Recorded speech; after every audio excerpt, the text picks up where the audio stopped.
just to see what happens. All right. Alrighty, so we're recording. How's your day, buddy? Good. Late start to the day, thanks to you, sir. Oh, okay. So how much longer did you stay up last night Googling? Oh gosh, we talked after you dropped out. I think we talked for maybe another half hour on here, but that blab was 5.5 hours in total length. Wow. But you were entertained the whole time. Oh yeah, well, the people were entertaining. It was like I can't believe how many subjects we went through, and that's the thing is that just people kept cycling through, and every time I think, okay, we're going to wind it down. We're probably done now. Somebody pop in and and be fascinating, and there we go for another half hour, 45 minutes, and then you came in, and that was a whole other thing. So yeah, just kept going like that. There are different ways to do blabs, I guess. Sure. The first, you can just open a room up and then see who joins in and who says what. And I guess I kind of like raped your blab last night. Like I walked in and I was just started talking. I at least let you ask me first to tell you about you about myself. Yeah. That's I do different. Like I told you, I've done or maybe I didn't tell you, but I did one formal show on here last Wednesday when I, interviewed somebody. Like I kept the seats closed for about 15, 20 minutes, did a straight up interview. Then we opened the seats and people came in and, asked that person questions. But the Wicked Smart chat that I do, that's just open. That's just like, right. Whoever shows up, whenever they want to talk about. Cool. Well, and it lasted 5.5 hours. So you found some interesting people. Stan, hello. How are you? Yeah, it's all Stan's fault. Yeah, I'll be your Huckleberry. That's what I was trying to channel. I'll be your Finn. Like, well, man, you know what was really interesting last night? The more I thought about that, I mean, there was a lot of interesting conversation. But if Mark will tell you this, that it was shutting down. That particular blab last night was shutting down, and then somebody talked Kristen into come in, and who I don't remember who came in right after that, but it was really shutting down, man. And then you came in, I was like, I'll listen to this guy for a minute, and then so I made up for it today by sleeping while I was driving. All right, it's always best if you can do both. I multitask like that. Yeah. We had like before you came in, Jonathan. There was this other guy. It was like one of those times you go and thinking like, okay, it's late. I'm going to shut this thing down. And then this guy, I think his name was Jeremy, came in, and he was what was his thing? He was like we were talking about whales and animals and the intelligence of animals, and that was a whole like segment, like a whole different show. Right. Right. And it was probably totally interesting. That's Blab is cool. What it's doing is different, and I could easily see how this could become more addictive than television, because you are part of the talk show. Instead of watching the talk show, we are all on a talk show now. That would be it could exactly. Yep. And we don't care about the ratings. We're not beholden to any sponsors. Right. We are legitimately independent. We can literally say what we want. Hey, I'm trying to figure out. I'm trying to figure out a way to make as much noise as I can. Wow, how's it working? Yeah, you're pulling that off. I was moving around. I was like, man, I'm making a lot of noise here. My friend Scott Scowcroft is here from Seattle. There's Hello, Scott.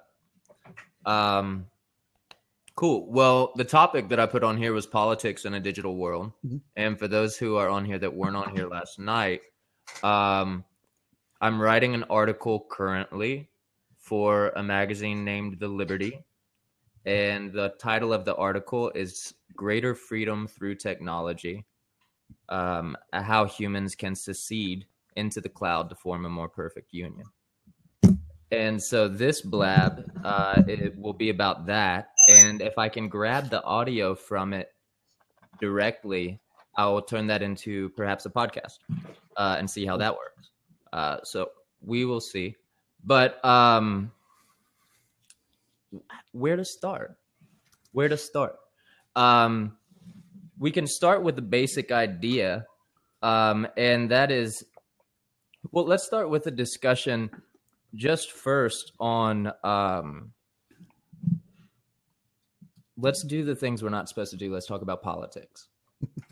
And let's, I did this the other day. When I mentioned the word politics, what typically comes to mind? What connotation does it give off? And everything that they were doing, everything that they were saying was negative. It was a negative connotation. And I think last night we gave good definition to politics when we said that politics is us figuring out what we are going to do, given that we all admit we don't know what we should do and can't know what we should do. And so this puts politics in a different sort of realm. It's us making a bet together. And I think democracy still works for that. So I can see the problem is this, that voting Republican or Democrat next year, we all know doesn't actually matter. That it's not actually going to change the world that we wish, the way we wish it would. And all of us do wish to save the world, I think, in some way. We all have some sort of a messiah complex inside of us. And so we wish to, and how will we do that? Is there any way we could legitimately save the world? Is there any way that we could legitimately, and what would that even look like? So first, let's talk about basic human needs. What does a human being need to be happy? You know, what is real? What is that? What are y'all's thoughts on basic human needs globally? Well, that's a big question. I'm trying to figure out if he's asking for the Reader's Digest version or because last night lasted 5.5 hours. So I know whichever version you want. Awesome. I think the average Reader's Digest is like a 20% reduction. So this will be at least 3 hours. Wow. You know, because I last night, you know, you were talking a lot about some of the, and some of your other materials online are skewing off some of the founding documents of the American Republic. And you know, one of those phrases that comes up is the pursuit of happiness. And you know how life, liberty, and the pursuit of happiness. Right. So most students of history are aware that at the time when that was written, that meant something a little bit differently. The connotations of and denotations of happiness are a little different than most people think of it today. Because when we think of happiness today, we think of giddiness, good feelings, those sort of things. Some people think of luxury. Yeah, right. Yeah, luxury. I'd be happy if I had blank. But at the time, it meant more. You know, and just in keeping with that, like years ago, I was doing some teaching over in Hungary, and I remember we were asked to put on. We were working with some sixth graders, and they asked the American teachers to come and help the sixth graders to put on a little play that would show the other students something about America. And so, you know, we did this skit about the Pilgrims, the myth of the Pilgrims. The first Thanksgiving was basically what we had them act out to give them a little piece of American culture and mythology. And I just remember the way that we portrayed it. There was this one Hungarian teacher who was leaning back against the wall the whole time, his arms crossed. Finally, I walked back to him and I said, "What do you think? What the kids are doing here? The play? How's that going?" He says, "Like, you Americans, you always have to be happy." And that has stayed with me for 20 years now. To think about that, because I mean, I'm sure he wants to be happy too, but to him, it meant, as Americans, it meant something else. Like everything's got to be rosy and positive and woolly. But I'm wondering, if that that original pursuit of happiness was something a little bit more substantial, if it was the basics of things like security, not living in fear. Right. And Maslow's hierarchy would hit on all that. Maslow's hierarchy would hit on all that. So first we have the basic needs of food, what I just call food, water, and shelter. Mm-hmm. And it seems like that's what's real. That which is real. I mean, there's a so I am an odd sort of, I guess, a digital materialist, where What does that mean? it seems as though this is a digital reality we are in. If I had to bet on anything with all the money in my pocket, I would bet on that. That's what I don't know that it's the case. But if I had to bet on anything, it would be that. And then a materialist insofar as I am a piece of matter. I am a piece of matter operating within the case. And so the question, at the most fundamental level, what am I? I am a biological computer within the case. I am a piece of matter within the case that is woken up. And here I am. Consciousness is a byproduct of computation.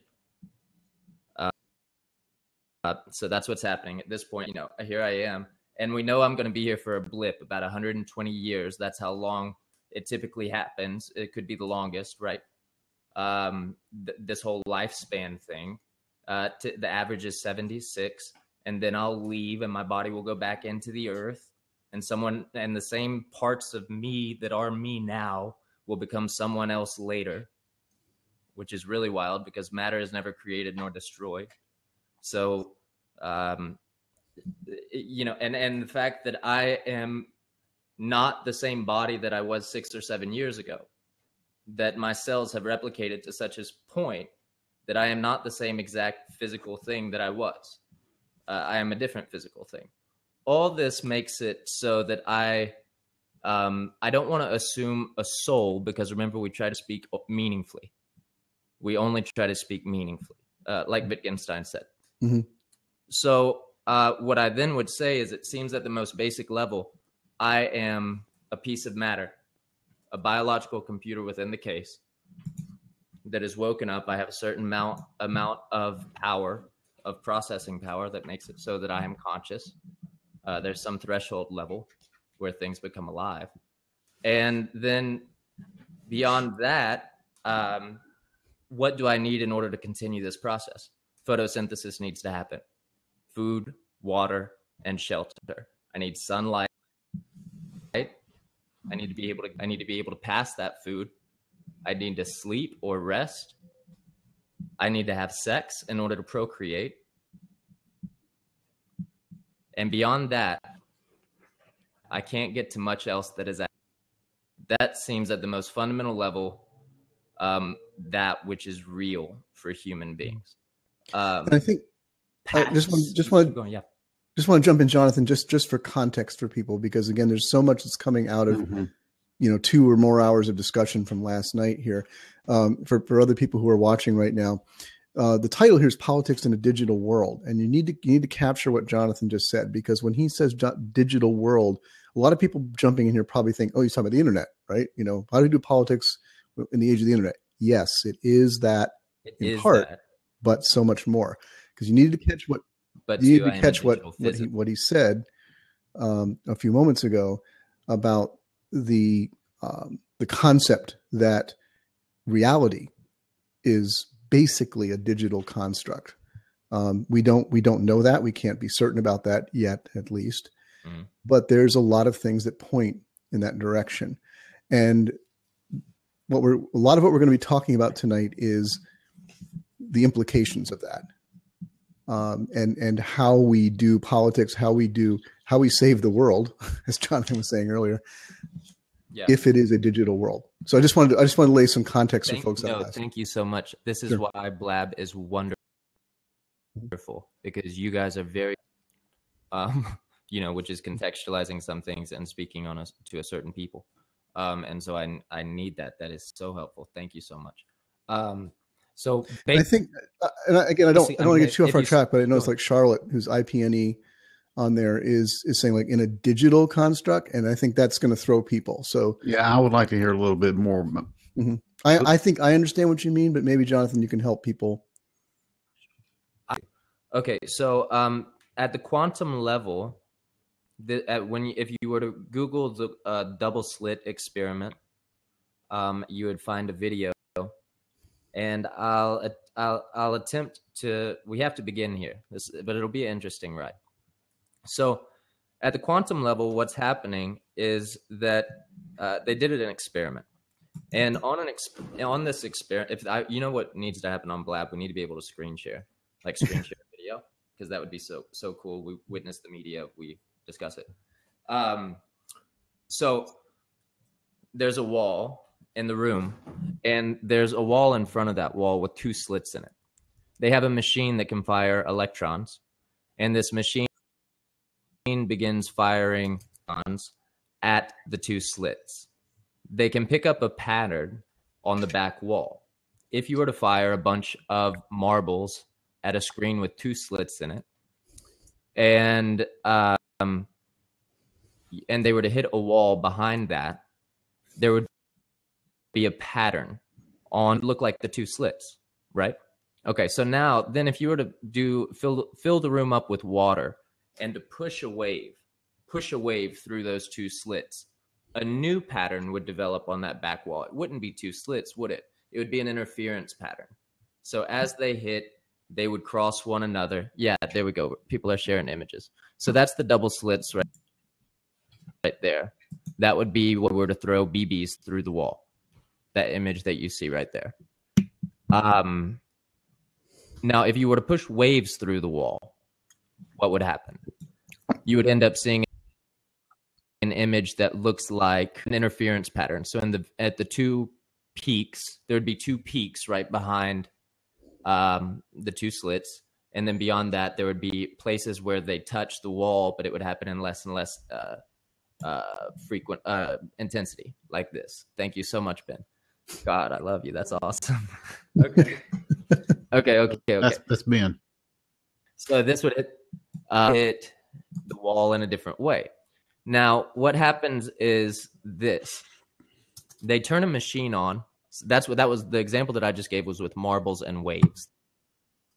Things that we know in the physical world operate like this. These are big constructs. They then throw little electrons. They throw electrons through this thing, and the electrons behave differently. They behave differently than is expected. Electron is a piece of matter, we think. We call that a piece of matter. And so you would think that it would happen the same way that marbles happen, that there would be 2 lines on the wall, like the first image that we see here. But instead, when you throw electrons through a screen and don't watch it, they end up like waves. It's a wave pattern that shows up on the wall. Hello. Hey, Kristen. But when you shove, so they threw electrons through these double slits, they hit the wall, and they formed an interference pattern, as given that you were not watching or witnessing it doing it. Okay. Now, so they said, well, that's odd. So they zoomed in, they got closer, they put they wanted to see what was happening with the electron. Was the electron choosing which way to go? Was it splitting? What was happening exactly with the electron? And what happened was this: when they began watching it, the electron began behaving as matter again. Okay. So electrons are, so what we then see is that based on whether a human being, I don't even want to say a human being, based on whether a conscious individual is witnessing some part of the world behaves differently. Right. And that fucks with things. All right. So when you, so people have begun proposing things like this. Consider a multiplayer video game like Halo. We all log in, right? And the world does not exist until a user logs in. Then the user logs in, and though there's multiple places that he can roam, none of it exists except that which is actually in his view at the moment. Now, if another player logs in, more of the world exists. Okay? So at the quantum level, science is starting to look more like a multiplayer video game. than it is just what we thought. So, for example, at the quantum level, we can take what's called a quark, which is smaller than an atom, and we can split it. We can put one in LA, we can put one in New York City, and then we can spin them. We can spin the one in New York City, and the one in LA will turn at the same speed in LA, and we have no idea how the two things are communicating. This Einstein referred to as spooky something at a distance. I can't remember the exact phrase, but he didn't like it because it messed with his world, his view of the world. So quantum, in essence, quantum physics is showing us that the world is behaving differently than we thought it behaved, right? And now, how do we get to the fact that this is a reality? So we live kind of still in our daily experience. We live in the Newtonian world. The Newtonian world, that's the way we experience the world. Yes, but we built machines that could see smaller than our eyes can. Right, and when we got there, out of matter, we matters to do it. Right, we discovered that the underlying reality is a lot weirder than operates different our experience. Yeah, right. It operates differently. So the question is, like, where could my suggestion is this: think of your Game Boy, right, and Mario within the game. What we are building here, think about the programming languages, right? Was somebody on here a programmer? Probably plenty. Oh, okay, got you. I thought somebody was. Anyway, programming language is going to use things like words like this: objects, variables. Programming is world building. That's what we're doing. And kids are learning programming the same way that they're learning at the same rate they're learning English now, within schools. They're instituting it the way they used to institute a second language. So these kids are learning how to build miniature two-dimensional worlds. Assume you could give Mario enough computing power to wake him up and be conscious within his world and experience the blocks to his right or his left that he's actually jumping over when we press B or A.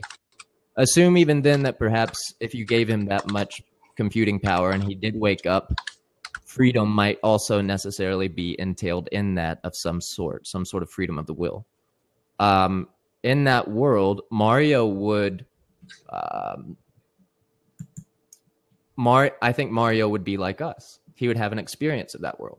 The reason we can build digital worlds within this one is because those are lower level versions of what this is. When we get computers that are greater in computing power than the ones that we have now, perhaps at some point we will be able to create worlds that we can load ourselves into, right? They're already talking about brain mapping individuals, but the problem still is consciousness. We can't make sense of what consciousness is within the case. Within the case, there's all this inanimate matter, and then we can't make sense of consciousness anymore. So, if you... Can I jump in real quick? Absolutely, please. There's still like a minute amount that we actually tap into our brains, right? And what is like the latest percentage that experts say? Well, there's the old thing you've always heard about. We only use 10% of our brains. Myth, right? We actually use all of it. I think the bigger question is, how much is actually quantum? And that opens up a whole other thing because of the research that's been recently where what we experience, we have this illusion of will. That I just moved my hand toward the screen. My belief is that I decided, because we have this picture of like the little man inside the head, right? That decides that I pushes the hand out. But in reality, they've been able to trace now that processes begin in the brain, that things are firing in the brain a microsecond before I'm conscious of the action that I take. So even, think about the implications of that. Sure. It would be like the video game I explained. Mm-hmm. Yes, Yeah. right. Somebody's pressing the button. Well, the thing that I struggle with is always getting back to the basic stuff. And that was that, the original conversation we were talking about is about the basic things that make people happy, and food, shelter, water. I understand conceptually what you're talking about, but I happen to be a person that believes that this is reality. I believe that where we're at right now is it.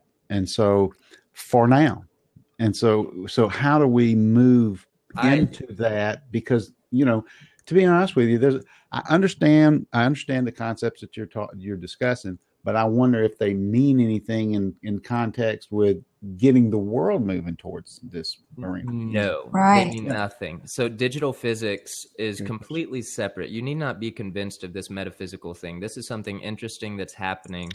And I think what will happen is when the world when the world does unite, that science will become the human endeavor together, that we try to figure out what the fuck is going on.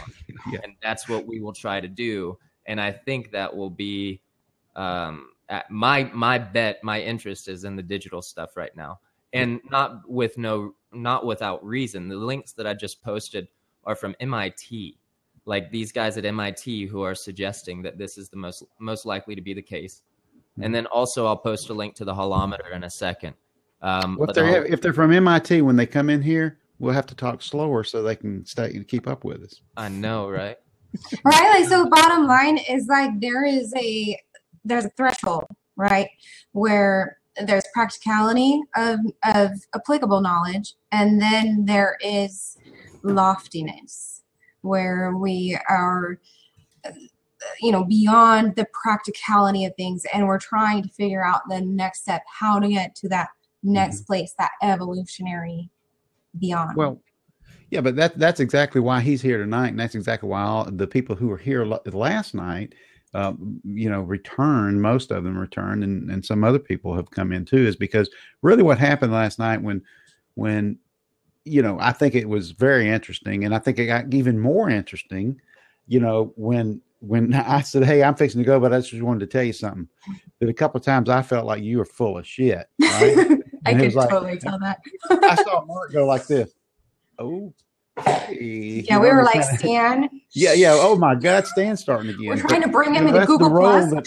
Stan's been drinking. I'm hitting on that water. But that is one of the things that I think that what I got out of this last night, and when driving, doing some of the things I did today, driving to Atlanta and having some thoughts about what was going on, is that from a realistic standpoint, the digital world that you're talking about being constructed, or is it actually realistic anyhow, but what can happen in this platform, which is what I'm interested in, the real part, is that you and I can have that conversation without anger.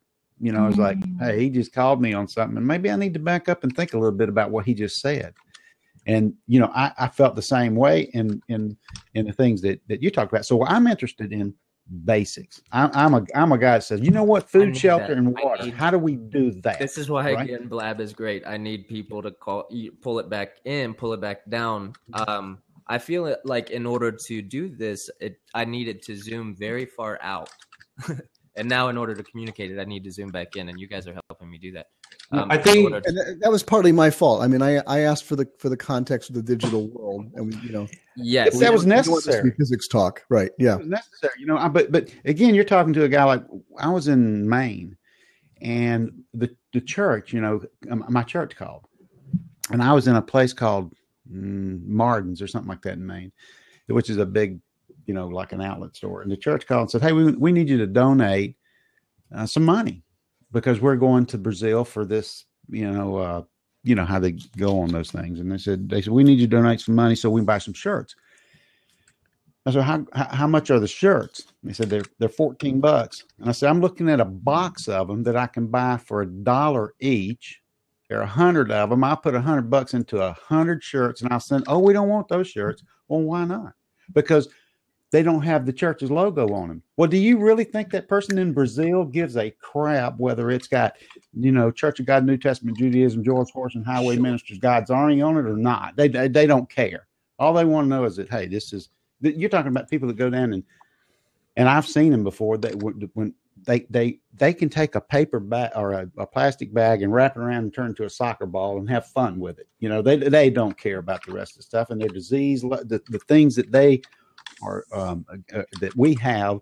Definition of happiness. Definition of happiness. Yes. Right. Yes. Yeah. They're just that's exactly right. They're just happy about doing it. So my real, because everybody's got their role. I'm a real firm believer in everybody has the things that they do that they're very good at.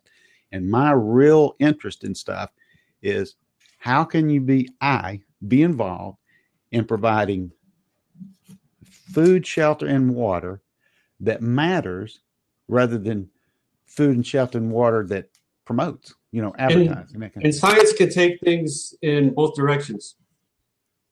If you're getting down to the raw materials of life, science can help with that. And also science can help deter yourself from that.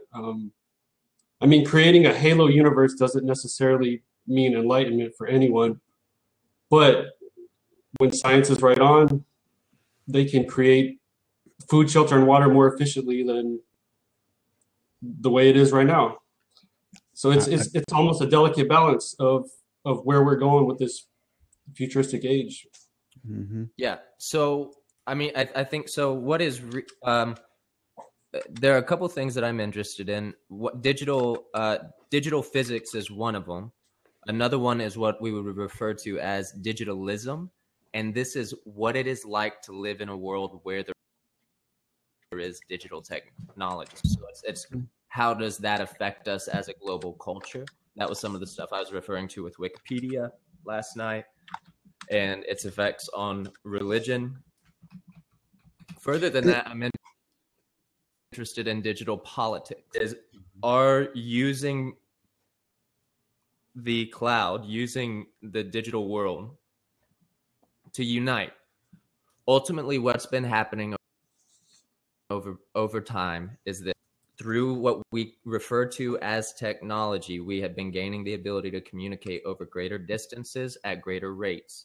We are currently at the point where we can all be in the same room at the same time. Okay.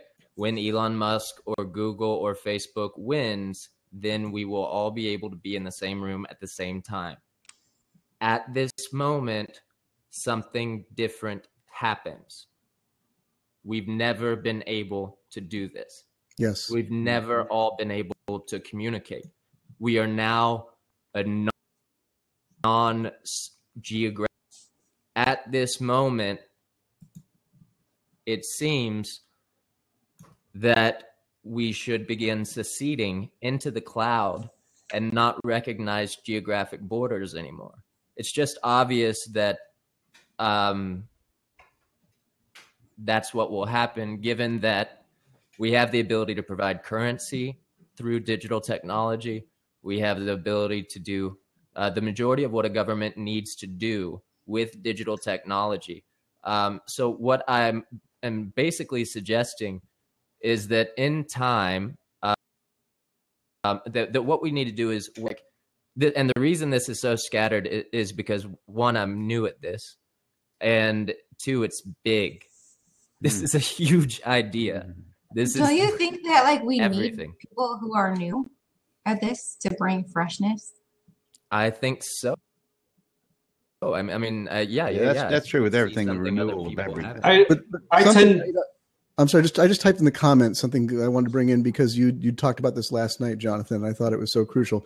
Is that the idea that as we become more connected, as we gain the ability to talk to anybody anywhere in the world, and we connect, and especially if we can begin to build those connections. You were talking about the mesh networks last night, where they're not in the control of governments. They're not in the control of any entities that can turn them on or off. They're decentralized by name. Right.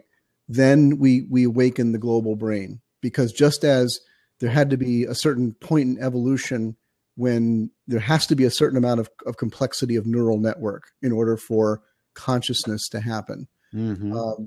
We are moving toward awakening a new consciousness as we come together, and that can bring the information together that gives hope for the solutions that we need. Right. So the thing is, where we can all communicate with one another, we should be able to get every man, woman, and child food, water, shelter, free healthcare, and free education, because they are a piece of matter just like us, who have woken up inside of the case on this floating thing we call a planet. Now, is education equal digitally as to physically? I mean, to take it the next step there. Say it again. You broke up to me. Well, you're saying that you want to bring food, water, education to every person in the world, which I agree is attainable. Is education digitally equal as it is physically? Right. Okay. So we talked about this last night too. We the people, in order to form a more perfect union, it's about getting better. So there are certainly lapses in digital education. I tried to do a graduate degree online. It was horrible. Only it's lasted one semester. So I don't mean to say that, but infrastructure wise, we can operate more efficiently, right? I don't mean to say everyone's only on their iPhones all the time. I mean to say that the infrastructure goes to the cloud. We vote on the cloud. We do our currencies on the cloud. The structures that are in place now are old and slow and inefficient. We suffer under a tyranny of inefficiency. And it is not a single man or a party that institutes it. It's that we develop shit so fast. We were so hungry, so greedy, honestly. We developed shit so fast that the structures can't keep up. And the education system is those same traits physically. What do you mean?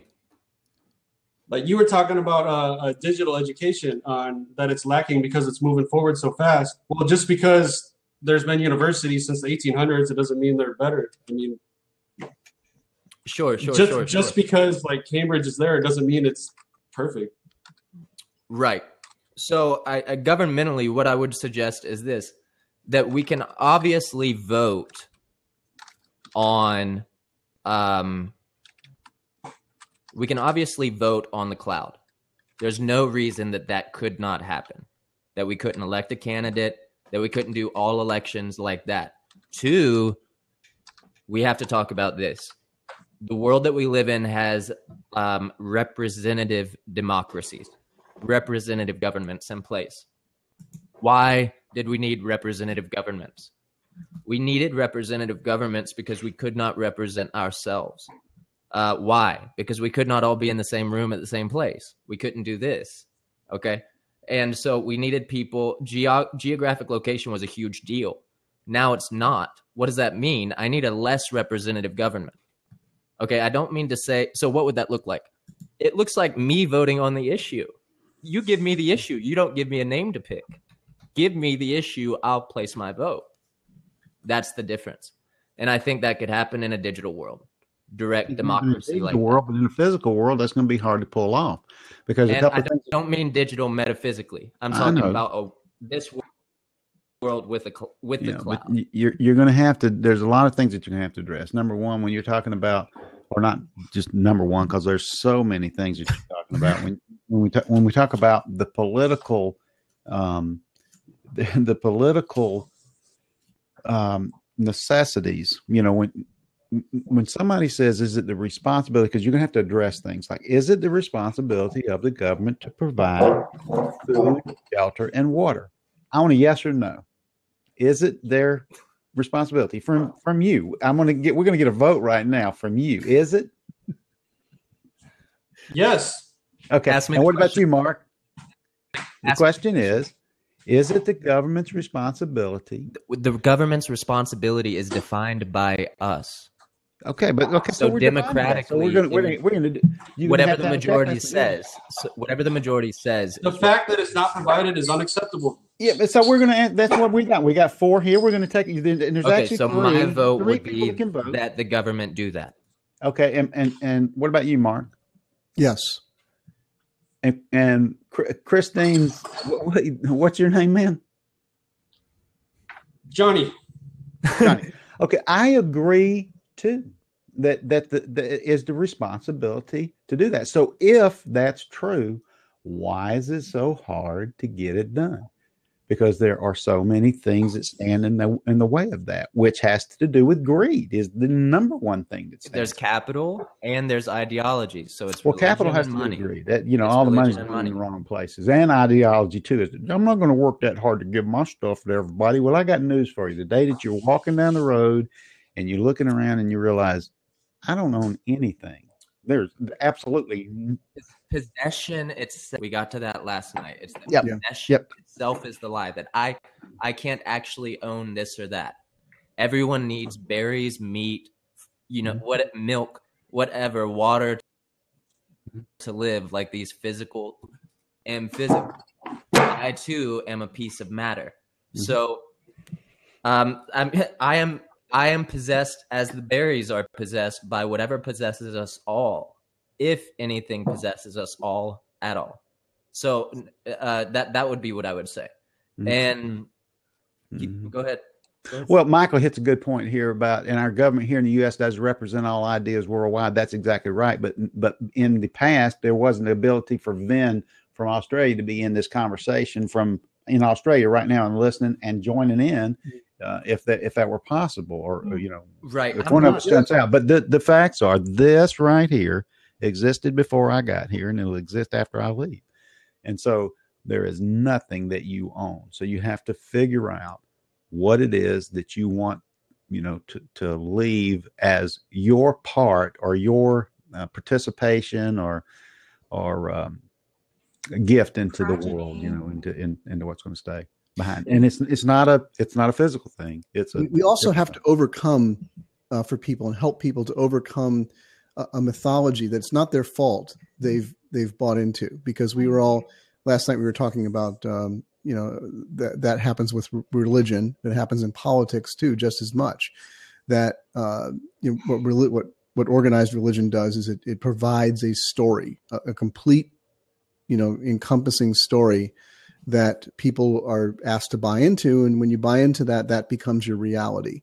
And governments do this too. Political parties, especially, and political candidates do this. They create, an orb, a story that you walk into and you buy. And most likely because they haven't even created it, but it's been passed down to them. Well, yeah, but it's both, but they do it. But what we're talking about here is if there's a way that, because we're all talking to each other, we're learning different realities, and we're learning, like, the story I've always been told, there's people outside of that globe who have a totally different perspective. And I never, I was told they don't really count. And now I find out they do count. And at some point my globe gets shattered, and I'm broken free of that. And that's the thing, is like, do we break more and more? I hate to keep using the cliche reference of the Matrix, the Matrix movie, the first movie, but this thing, do we go in and start to rescue people? Do we start to pull people out of the myth and into the reality, where the reality, just like the Matrix movie, is going to be struggle. It's going to be, but at least we're struggling together. Yeah. And can you live with yourself if you were not struggling? Everyone has a gift. I'm going to do exactly what my gift is. And that is that I'm going to back out of here so that I can get the concepts and what, like Ben, I would love to hear what he has to say about it. I'd love to hear what Michael, everybody. And so I'm going to back out and become an active listener from the audience, so that everybody has a chance. So you guys out there, get your little fingers on them mousies, because I am backing out of here. And that Stan can come back in, because it wouldn't be a blab if Stan didn't come back in. and we've learned also that Stan's modus operandi is he says goodnight and leaves about 4 times per night. So, well, Right. Okay. So I got a question for you guys, just because it's happening on my computer. You guys are blacked out right now. I just You were for a moment for me, so you came back, but we're still all here. We can hear each other. So, yeah. Just because I'm the one hosting it, I'm not going to refresh or anything. But okay, just wanted to check. Do you have my fishy face? No, I have. It's like a avatar, like a generic avatar. It's just like Ooh, boring. I know. I want the real thing. I don't know how to. I know, because I want to cheers you. I like went through all that trouble to get a beer, like because every time you take a drink, I'm like, I want beer. Just when your friend Jonathan went shirtless too, you're missing that. So. No, I think I'm okay with that. I've got here. Okay, I think I was reading some of this other some of the discussion over here. The reason we're trying to define basic needs is because wait, I have somebody coming in. Sorry. Brian. Hey, Brian. Hey, Brian. You have a dope beard. Yes. I know. I'm like, yeah, we've got a hippie in here. That's awesome. Are you? I mean, that's just might be my perception. What did you say? I asked if you were a cool hippie. I don't know what a hippie is, but by some definitions, yes. Okay. Are you cool? Are you up with hope and down with whatever? But you're up with hope? Yes. Up with hope? Yes. I'm not sure what she's saying either, and I've been talking Fine. I intermittently have hope, but mostly I think humanity is going to collapse and die. Okay, so we have a lot of pessimist. hope, I guess. love this. Brian, what do you want to say? Say whatever you want to say, my man. Yeah. That's pretty vague. I assumed you got on here and either had a question or a comment regarding some of the ideas. That was why I asked. Oh. No, I don't have a big message to give or anything. So I was here more to listen and react. Sure. I am generally speaking pro-liberty. I am generally speaking in favor of a humanity and a society that can survive. I think currently humanity is on a suicidal path. We have contaminated the oceans. We've cut down the trees. We have a false society built on cheap oil, cheap energy, and maybe somebody cares about that, but not enough to change their lifestyles. I don't know. Those are some thoughts, I guess. Heard. I think what I'm attempting to do here is figure out how we can get everyone food, water, shelter, education, and healthcare in the entire globe. Hey, so in Arizona, we have a organization called the Phoenix Rescue Mission. They do a lot. They collect water, especially during the summer. But my understanding, relating to this topic, instead of it being called the Phoenix Rescue Mission, why isn't it called the Arizona Government Rescue Mission? I mean, why is it a small organization when it should be the most important thing? Governments are not interested in helping people survive. They're interested in control. But why? And do you think that the people who enter into politics enter in there with that objective? Because I believe that people enter into politics with the objective to do something good. The number one thing I want out of my government is what Jonathan's talking about. Those, few important topics he mentioned. Okay, so how do we get but the thing is I can't, the solution isn't me because if someone's interested in this, it's fine if at a young age they said, oh, maybe I'll try to do politics and try to actually do this thing. But I realized that the solution would not be to try to become something inside of American politics, because the nation state we have outgrown the nation state. So that having come to a certain age and a certain place of observation. Sure. But I don't believe that most children grow up thinking that. I think children who want to get into making the world a better place grow up saying, I want to be president because I want to make the world better. The kids who are raised on technology, I have 6 when they hit 18 and they can vote, They will not be able to make sense of choosing between this or that candidate. They will look at all of us if we remain here, and they will say, you guys are the most inefficient fucks in the world. But how do we take them from that younger age and then teach them a better way? We Because like as a mom way. of 6 kids, how like I'm We stuck. established the better I am way. so stuck as a parent because I want to raise citizens who are gonna, you know, be globally oriented, and I don't know how to do it. It makes me so a global sad. culture is forming. I think they're going to be non-ethnocentric insofar as they have access to the internet. They might be addicted to pornography too. That'd be a different issue you're gonna have to deal with. But you know, I mean, there are good things, there are bad things that have come from it. That's all I mean to say with that. But they'll be so they will be perhaps not ethnocentric. But the kids will, they're gonna look at us when they learn programming and they understand the cloud. And we all have internet. Remember, that's like one of the things. We all have access to the internet. A lot of us. We're still working on that in digital Africa. Right. I'm saying when we do have the internet for the entire world, I think we should be able to coordinate a plan. Okay. I know that sounds stupid, but we should be able to coordinate a way of, we know what geographic locations produce the best food. Right. And we know, and we can divvy out the jobs. For sure. It's like the directory. But given that people are okay with not being great within some bullshit paradigm called capitalism, everyone wants to find their identity in division. Everybody wants to find their identity in them doing better than their brother, than them outperforming their brother. Competition is a way of life. And for us to switch to what I'm saying, everyone's going to be very, very bored. So internationally, existential crisis. Internationally on these topics, where is USA compared to the rest of the world? I mean, there's rumor that they're the ones who put Bitcoin in place. If that's the case, then they're interested. And I do think that the founding fathers meant to, and I don't know, I think the founding fathers meant to do good for humans. Do you know what I'm saying? Intention. Like, I think when you read the Constitution, it seems like they were on the right track.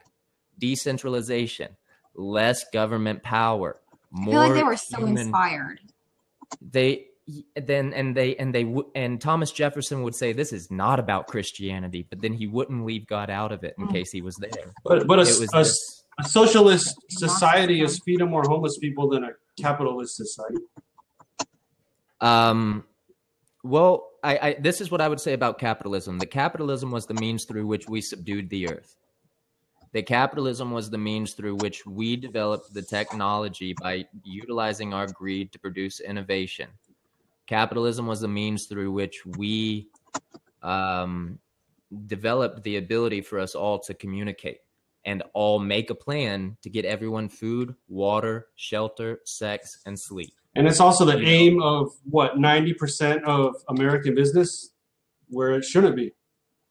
But what we're going toward here is that, John, is that we hoping that we are in the midst of a time of paradigm shift, and in paradigm shift, there's always huge overlap.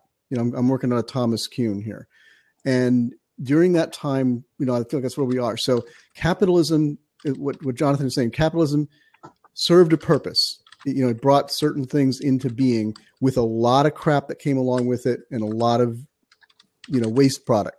Okay.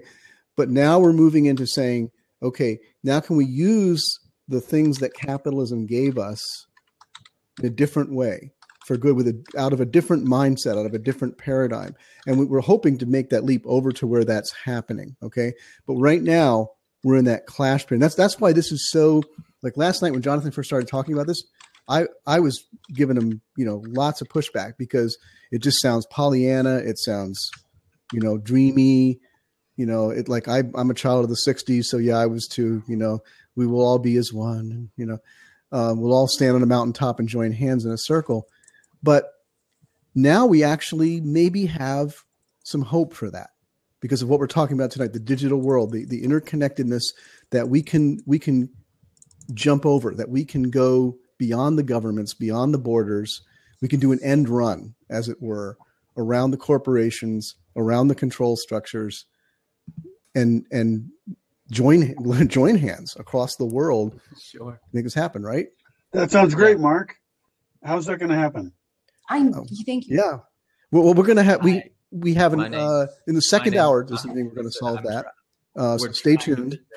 Yeah, it might take a while, but the fact that we have the technology and the fact that there is nowhere that Brian can go in order to develop that plan is crazy. We need a forum. We need something where I don't have the answers. I'm trying to facilitate the conversation because I think it's possible. All right, I have a question I want to ask to Brian, but I'm also interested in Mark and Jonathan's and Kristen's response too. How much do you believe in the power of prayer? And I'm going to take this to the extent that, let's say everyone in the world prayed to cure AIDS at the same time. Would it do anything? Are you asking me that question? Yeah. Anyone, I guess. I actually, I'm going to, it would be a surprising answer to anyone who knows me. I do not believe in a deity. I do not believe in a God. I think that the people who do are, well, we'll skip the insult there. But as far as prayer being an intentional message to the universe and to yourself, a defined way of thinking about what are options for us, that's a positive view of prayer. I think there's an immense power. There's a huge power for prayer. And self-communicating, communicating to others with intentionality for goodness. And so in that sense, prayer could be hugely powerful. And I would love it if we would all very consciously think about what world we want to live in and how can we create that world.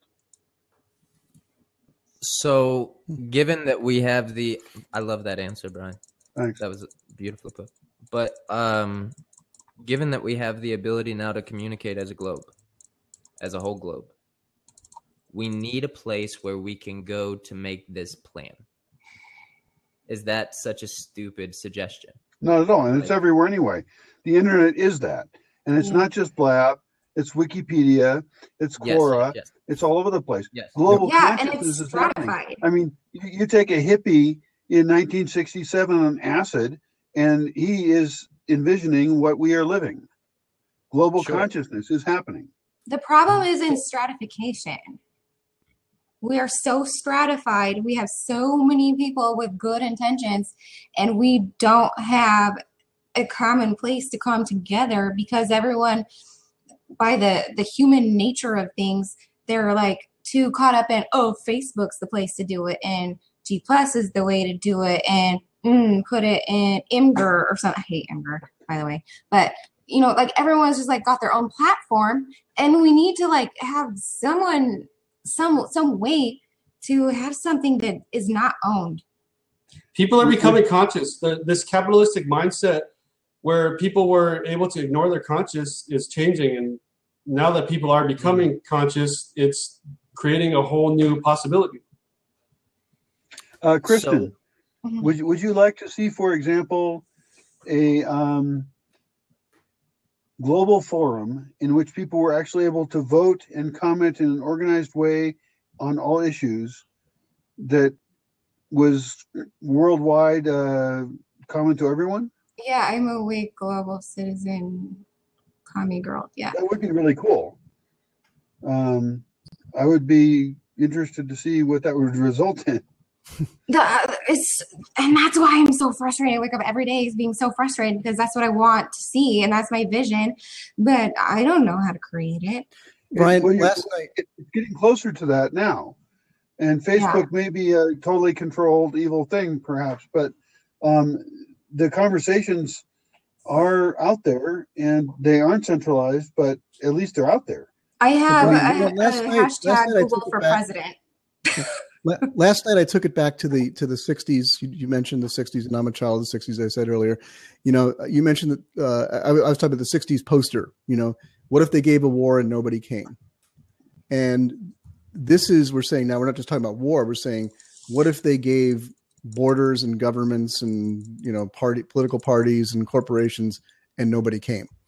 What if we can go into the cloud? This is the thing I've latched onto from what Jonathan said last night that I cannot let go of, that, we just go up into the cloud in a sense, and in a way that they can't touch us. And we just do it. We create a world underneath, and we basically, at some point, that becomes so big and so powerful that we pull the rug out from under the structures. The vision that I had was overgrowth instead of overthrow. I kept wanting to write about overthrow, and then I had this weird dream about overgrowth, and where I saw us building a world through the sharing economy and different things like that, that eventually got so large that the weight of it pressed down these, big buildings of Bank of America that stand outside of my window.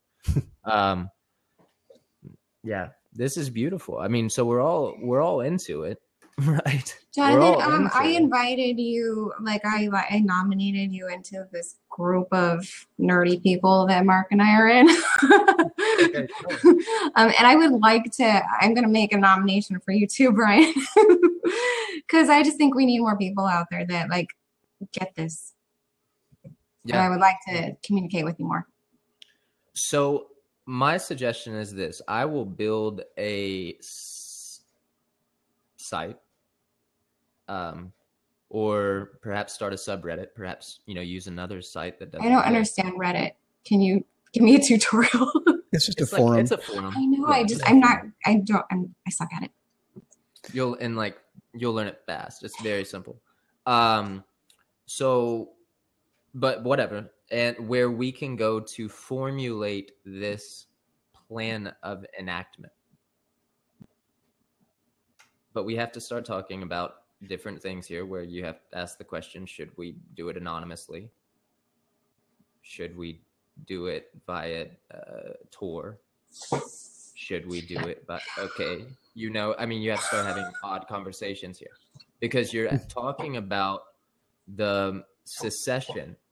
We the people, we the human beings of the entire globe secede in order to form a more perfect union in the cloud, because it's possible, so that every man, woman, and child can have food, water, shelter, free healthcare, and free education as soon as possible. And it doesn't say every man, woman, and child just in the United States. It doesn't. No, we're outgrowing the nation state, the divisions that it won't make sense to us much longer. It won't make sense to us much longer. So we've got to start formulating a plan. We've got to start formulating a plan. How do we do it? How do we do it? What's next? Do we stop spending their money, only switch to crypto, and refuse to vote? Tariffs.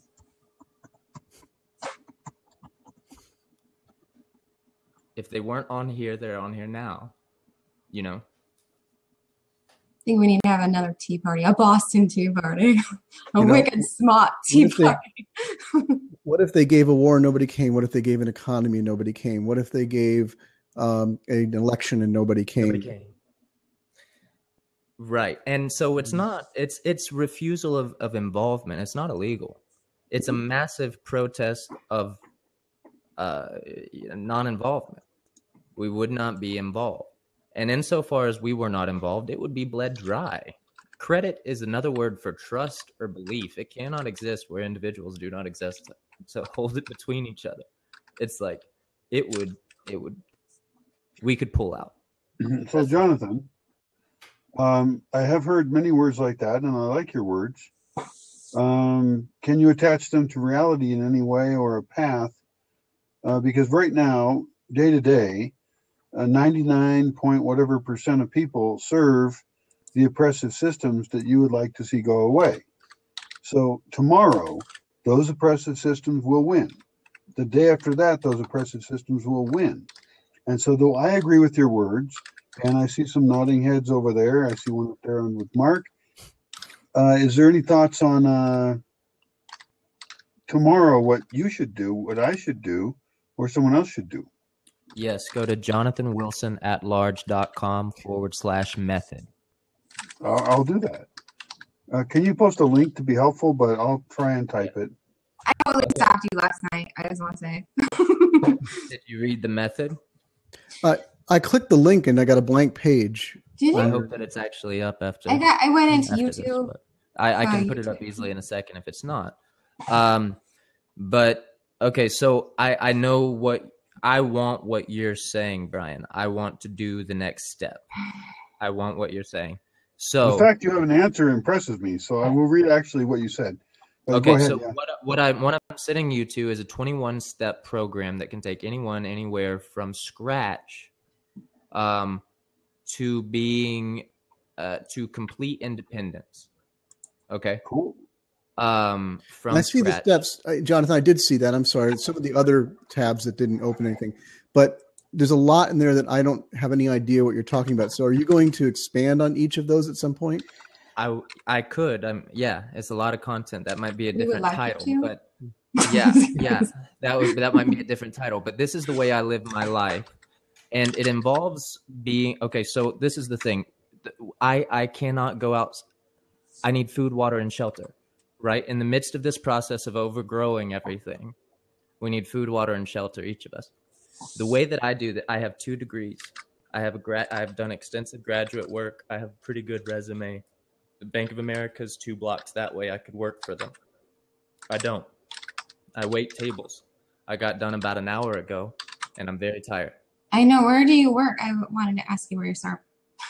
I would rather not say on here. Okay. And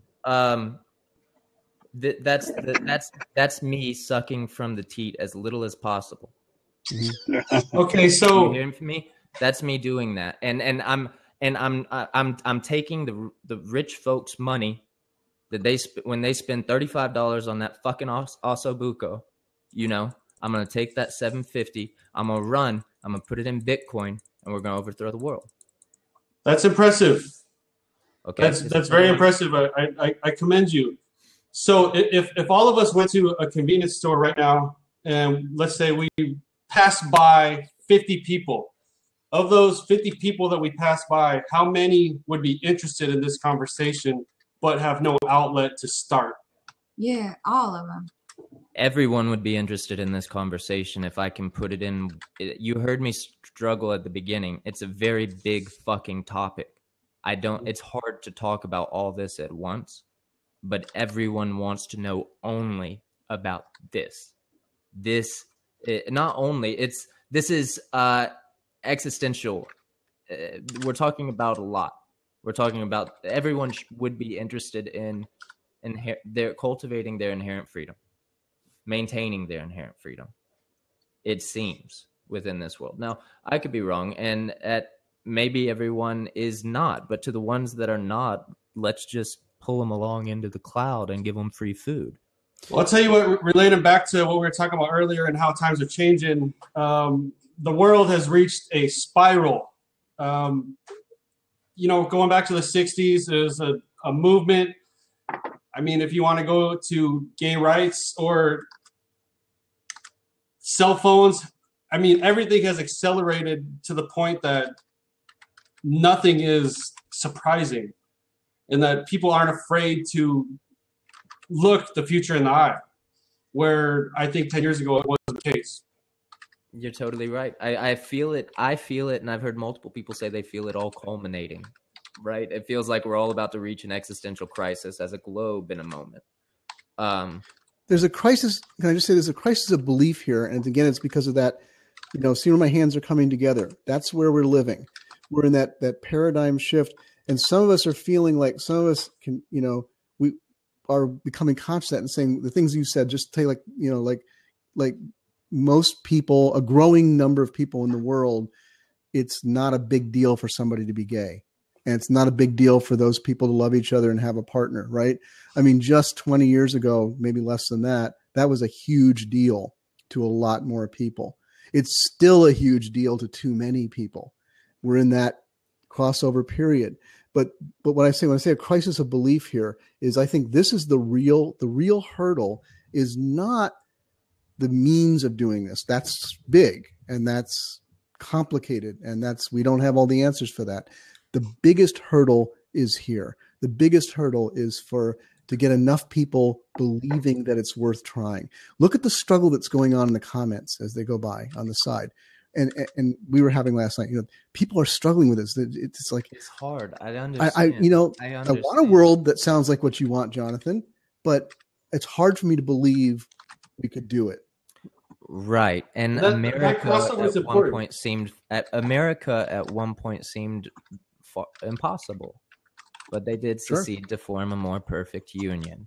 And Luther had to write those 95 fucking theses and post them on the door. You have to do it. Because nobody could ever break the hegemony of the Catholic Church in Europe, right? Nobody could do that. Revolt is needed. That crossover, how many people in that crossover don't have an outlet? If they don't have an outlet, they're not completing their crossover. Well, part of our job is to provide that for them. So I think that directs back to Brian's question of what we can do tomorrow. Yes. Okay, so do you see John Birch's question before? How does the cloud fit into Commerce Code? Yeah. I don't know what John Birch is referring to with Commerce Code specifically. I need a more specific definition of that, John A. Birch. But I would love to refer to it. I saw an interesting thing earlier, but okay, wait. Let's talk to your point. Let's talk to your point. What do we do tomorrow? Right. What do we do tomorrow? That's going to question. What do we do tomorrow? Yeah. What do we do tomorrow? What do we do tomorrow? Mm-hmm. This is what we do tomorrow. We do this again tomorrow at 11 o'clock. Okay. And then we do it again the next day at 11 o'clock. And then we do it again the next day. But this too, I'm going to buy humannation.net right now. Ooh. Okay. I'm going to buy this and I'm going to put something. And I'm going to put something on it that allows for us to all create a simple account and log in and communicate. In time, I may have to make this secure. I may have to switch this to Tor. We may not be able to use our real names. I don't know. I want an excuse to get onto Tor, so that'd be very cool. Okay, so if you want to use an anonymous whatever, that's fine. Go through Tor. However, humannation.net. That's the website. And we can send anyone to it. And we begin sharing this and discussing this. And I will continue saying I don't have the answers, but I want to facilitate the discussion. I don't have the answers, but I want to facilitate the discussion. We can form a more perfect union. We can get more people food, water, shelter, healthcare, and education. It's the only thing worth fighting for. Okay, so if anyone wants to come in, we'll go ahead and go out. But I want to stay until someone lets us know. So let us know in the comments if anyone wants to come in. Yes, I think Stan said yes. Okay. All right, so because Stan is sure that I think he's collected 3 more points for John. He knows I'm full of bullshit. Yeah, Thanks, Kristen. God. That's great. I love y'all. This is great. Oh wait, I gotta let him in. 2 people are trying. No, calm down. Yeah, you probably had 2 people. You probably had more than 2 people. Oh, I can drop for a while. Let's get somebody else in. I chose you, Stan. I chose you. No, you're fine. No, man. Should I also drop out? I don't know how this thing works. No, man. I want to talk to you. Stay. Okay. Okay. Yeah, man. Sorry, Johnny wanted to say something else. Sorry, and then I clicked out. I was like, "Oh, I'm gone." And then, then he's like, "Ah." Okay. It's cool. Okay. Stan, don't forget what you're about to say. Okay. Something happened with our sound. You there? I hear sound. Yeah, we're here. We're all here. Can they hear me? I don't know. Mm-hmm.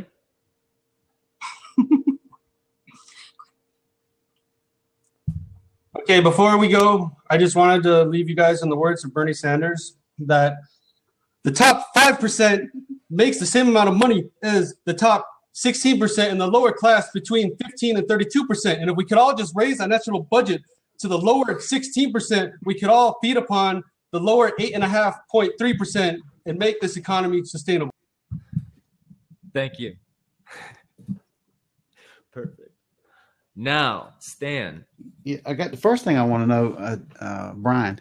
What are you drinking? Beer. Yeah, you make it, or I used to make beer, but at the moment I'm not making beer. I'm drinking it.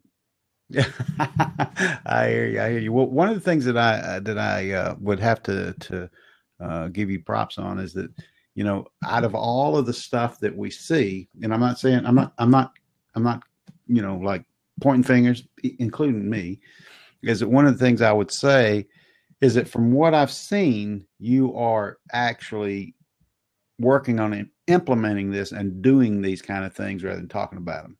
Is that right? Yeah, that's correct. Yeah. And so what I'm interested in is how did you arrive at that decision to do that? Because really what we're supposed to be discussing, politics, food, water, and shelter. And every time you get into this, it goes into rabbit trails about stuff. And I'm as guilty as anyone else. So the question is, how did you arrive at that? And what did what brought you to that? Well, it's a big question because, I mean, that's like kind of my life story is what you're asking. Mm-hmm. I mean, you're asking about my family, you're asking about my childhood, you're asking about the path I took and choices I made. So I would have to try and narrow that down into an answer that you would enjoy and that would be shorter. But I guess I would answer, I come from a strange family that was not in tune with the dominant culture. They were evangelical Christians, which I'm not, but they felt divided from the dominant culture. So already I was indoctrinated in a path that was separate from that.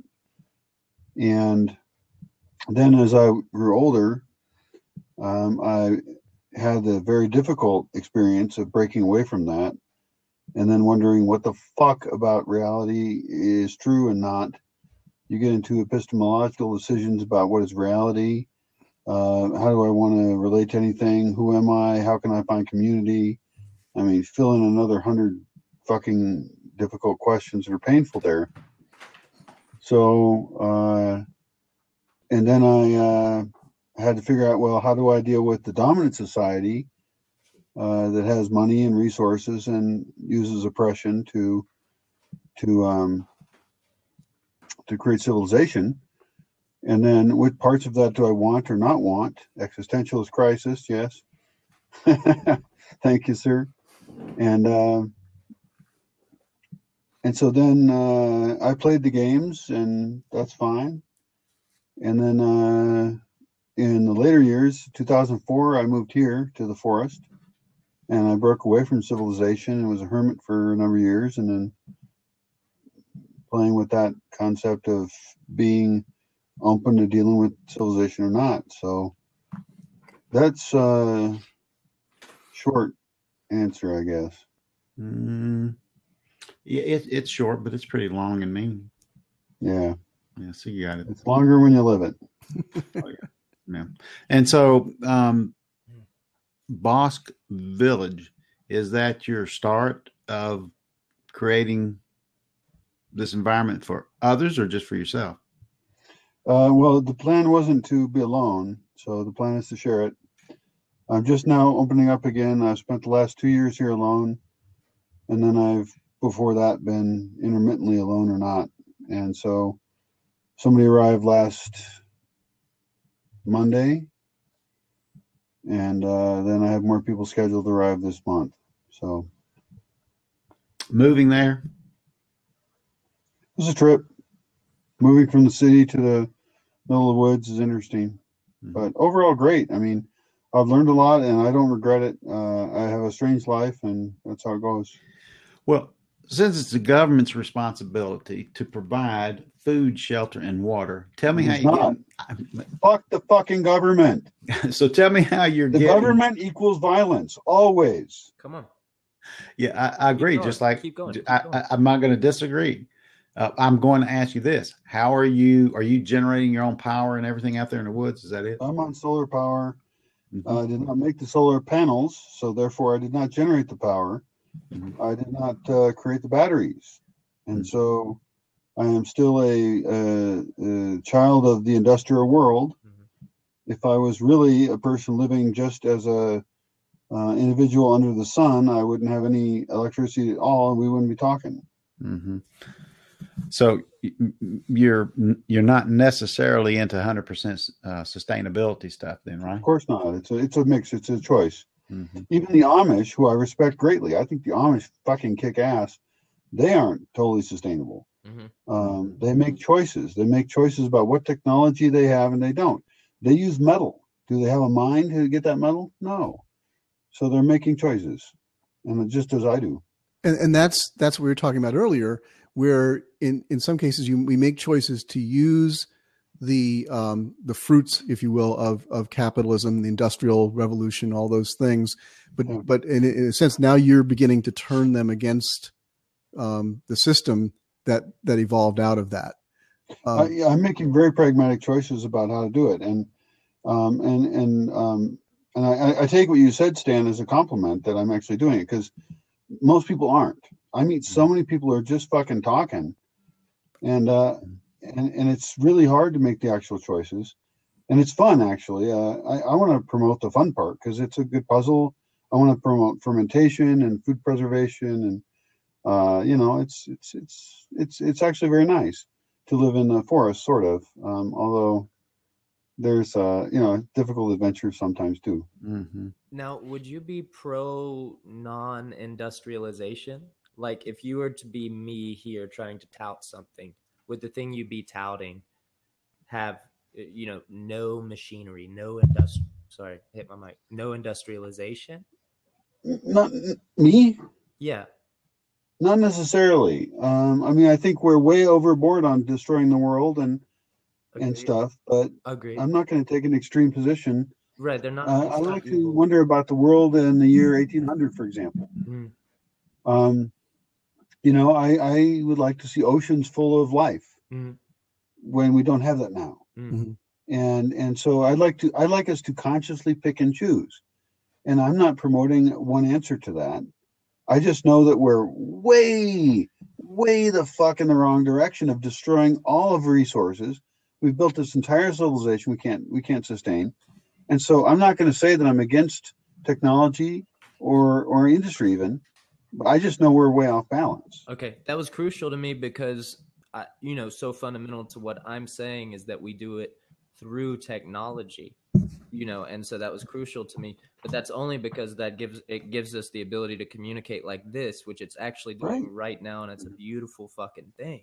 Technology is fucking great. I love science. I love technology. And it is the baby We're of just capitalism. not doing it right. It is the baby of capitalism, but I think capitalism has done its job. It's run its course. I don't know what capitalism even is, so I don't want to talk about it. Sure. When I use it, I'm referring to a divisive. It's hard. We're using it. Yeah, it's always going to be hard to define. We're just using it as a convenient shorthand here. It's just a term. Yeah, but it has a lot of meaning on term. I want to ask you a couple of questions, Brian. Another question, sure, is because I remember when you first came on, and this goes back to something that we discussed last night, and I was kind of like, I've been thinking about.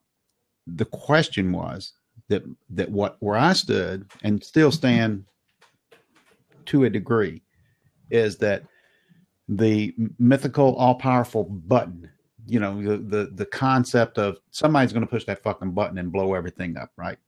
I distinctly recall hearing you say that you believe that's what's going to happen or something similar to that. You said you have no that's what you said, man. You can go back on the replay when you first come in. Yeah, you said that you think to what I called pessimism. When I said, "Oh, we have a pessimist," I was like happy that you thought we were going. Yeah, the first thing you said was something like we're all going to die. Oh, as far as general collapse? Yes. Oh, you said collapse. That was the word you used. Yeah. To look up the Fermi paradox. That's Fermi, Fermi paradox. Yeah. Why do we not know of any other life in the universe? I just look at the graphs, right? And you can predict the future if you understand all the factors involved. It's difficult, but we're looking at growth of humanity, right? I mean, look at any graph about energy use or human growth, and we're looking at exponential growth of humanity in an unsustainable system. And so I do predict collapse because that's what it appears to be is going to happen. So is there a question around that, or what's the yeah, you don't, in other words, you've cleared something up. You don't necessarily believe that it's going to be like the bomb blowing everything up in the world. That was pretty much collapse. Overgrowth is collapse. What we referred to as overgrowth would be collapse. It collapses under the weight of a new economy. That is still a collapse. So, so now we're doing the thing where we build the new world that overgrows and weighs too much and crushes the old world, where it just becomes obsolete. But somehow we have to do the thing I think we were talking about, where we agree to not vote, not spend money, or at least, and not make money a certain way, at least. Like, Brian, I have so much respect for you too, and you are actually doing it. But I have to say that even though I don't live off the land, my solar panel is my minimal loft, you know, in a sense, because that method that I just sent y'all links to is how I live as an independent monastic, an independent agnostic monastic. It's the only way I can. I have no agricultural skills. I didn't even consider that as an option, and it might be a great one, but so there are different. But I am sucking off the teat a little bit, and I hate that. But I've found the most non-existentially invasive way of doing it while the system is in place, while I attempt to overthrow it with my mouth on Blab. I would like to address that because I have talked to people, and because I live a weird lifestyle and because I have some really strong opinions, sometimes people feel like I'm somehow attacking them or judging them because they aren't living that way. And I'm really not. I mean, I am a child of the goddamn industrial world, just like everybody else. I come from that too, and I know that we're all just trying to do what we can do in the space that we're in. So I don't want to be cast in the role of like, oh, I'm holier than thou. I'm all earthy fucker and stuff. Fuck that shit. I'm just another dork trying to do what I can do. And I am lucky and privileged that I have been able to put myself in a position where I can live a greener lifestyle, where I can, experiment with other ways of living. But I don't want to judge you, Jonathan, Mark, or Stan, or whoever else. And so I don't want to be cast as this guy who's judging anyone. Yeah. I know that everybody's trying to do what they can do.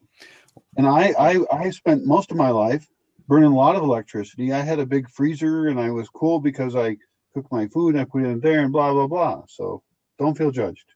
Sure. Well, I think that that what I perceive and have felt, because I think everybody does. Again, I always go back. I think everybody has certain gifts, and what I think I feel in the environment that is beginning to get structured here in the last couple of nights is that there's not anybody that I think is in that mode of judgment being judgment, like this is the end because you're just fucking wrong. We're really, is there a wrong or a right, in things.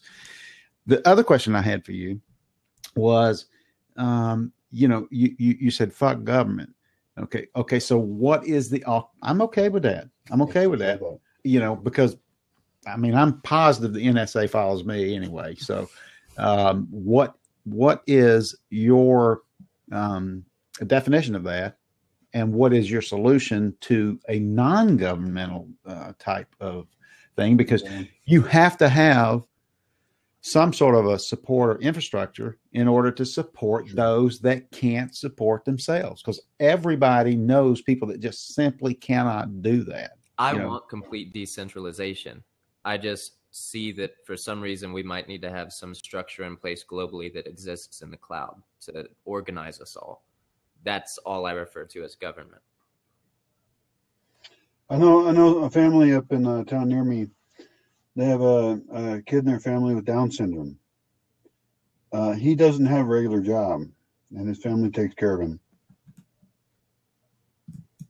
Yeah, that's great. Great answer, by the way. I mean, yeah, that's perfect. So we got to take care of each other, and I think that love does it. You used to have, for example, Oddfellows Hall, mutual beneficial associations, Elks, etc.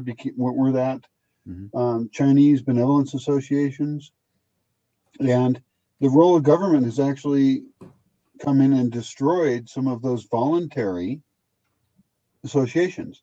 And even though I'm not big on religion because they believe in shit that isn't true, religion has actually provided a lot of really good services for people. There's been a lot of spiritual, and there still is a lot of spiritual associations that take care of people. And so I think that love actually, I don't like the word love either, but people caring for each other is very powerful. And I don't think that you have to fucking stick a gun in someone's face to say, now you have to pay for this person's other shit. And I don't think you have to stick a gun in someone's face and say, you have to believe this and educate someone this way. Oh, my finger looks really cool on cam. That's awesome. Very scary. Look at my scary gun. I don't think we have to fucking shoot it. Let's all shoot each other. It'd be fun. Yeah. Okay, we're getting out our aggression that the government's taught us. The violence. Yeah, I don't really believe inherent in the system. That's the only way to goddamn survive, and you don't either. But the problem is when you get these fucking organized criminals in charge of everything, they will drive out all of the voluntary forces of family, love, community, and that's what we've seen happen. And so I'm a very caring person, and I think that you as individuals will not fail to help someone in need. You trust.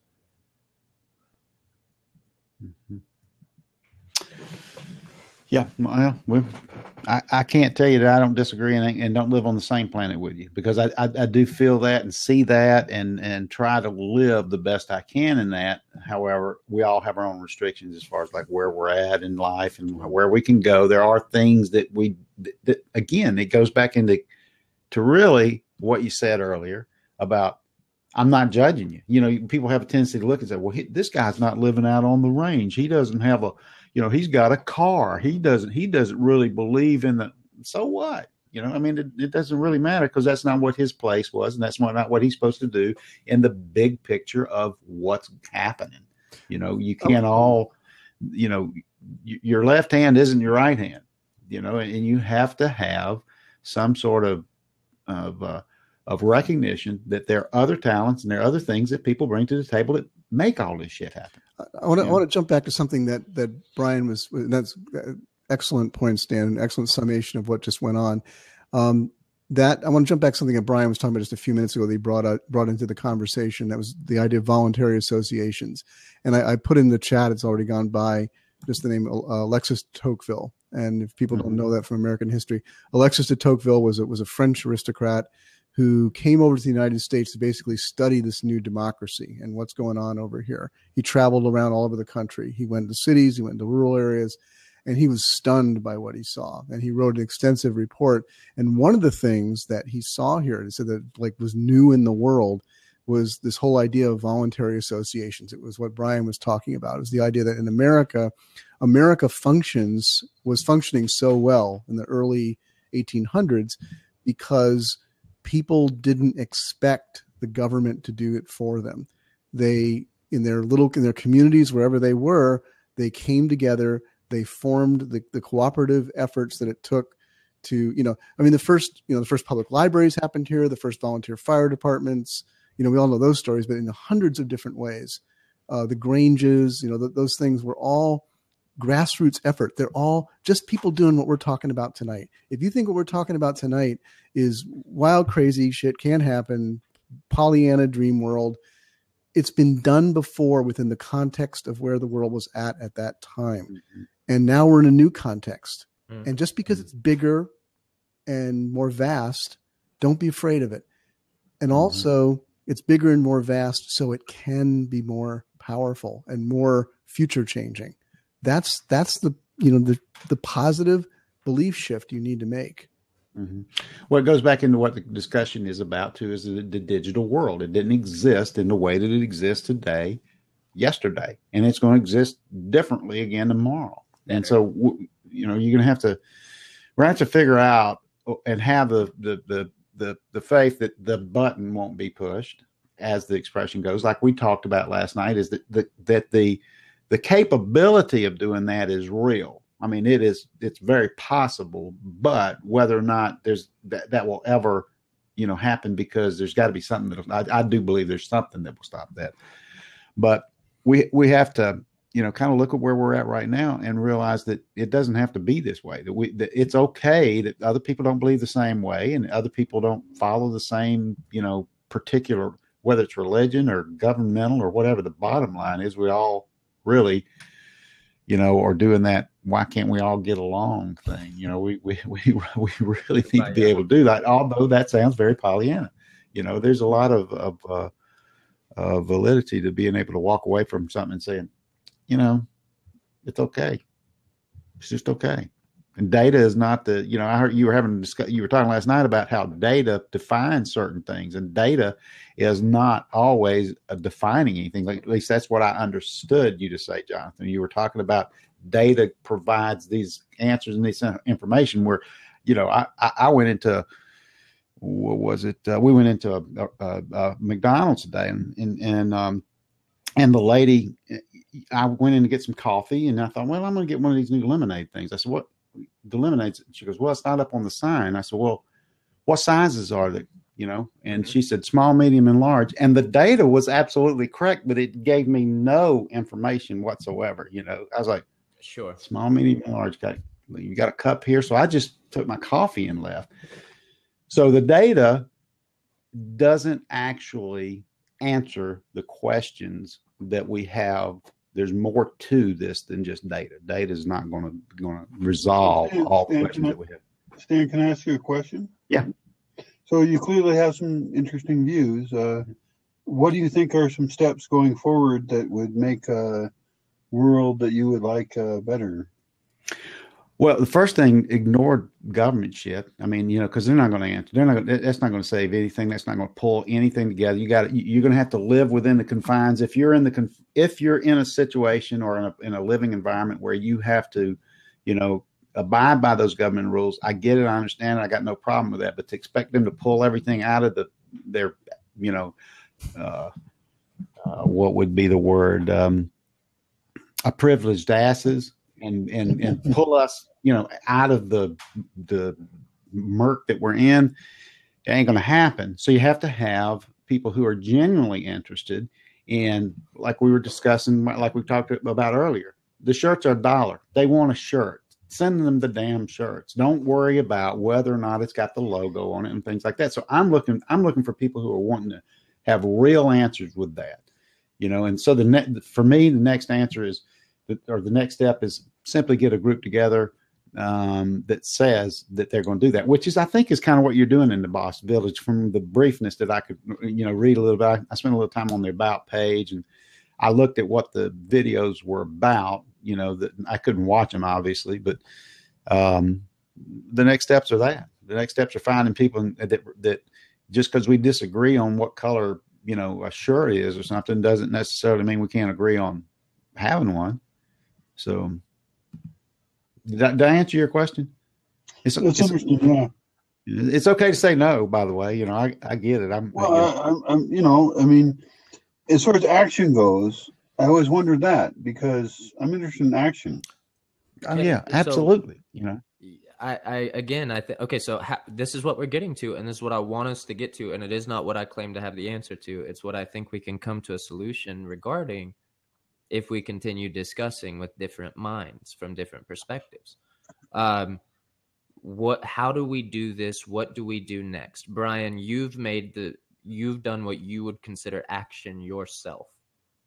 Insofar as you've moved, done what you've done. I have done in certain ways in my life. I have made sure of this myself, and I will continue to make sure of this and do it more and more and more and more. And I hope that every individual, and when I say more of this, what is it that I'm referring to? Utilizing the system less and less? Is that what we're saying? being less and less dependent upon the system? Is that the goal? I don't know. Co-opting the system, destroying the system. I mean, there's all these paths.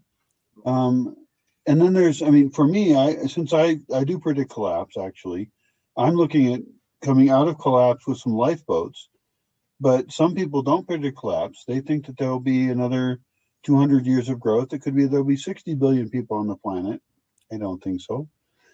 But I don't know. Right. The problem is we don't know. So what are we going to do given that we don't know what's going to happen? I do what I do. I don't know. You do what you do. He's doing exactly what he thinks. Yeah, you do what you do. I do what I do. We can learn from each other and do differently or better or more. But two, do we do anything together? No, probably not. Does that deduce necessarily to government? I don't know. Why don't we do something together, Brian?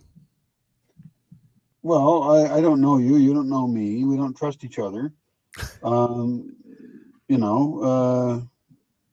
far apart. And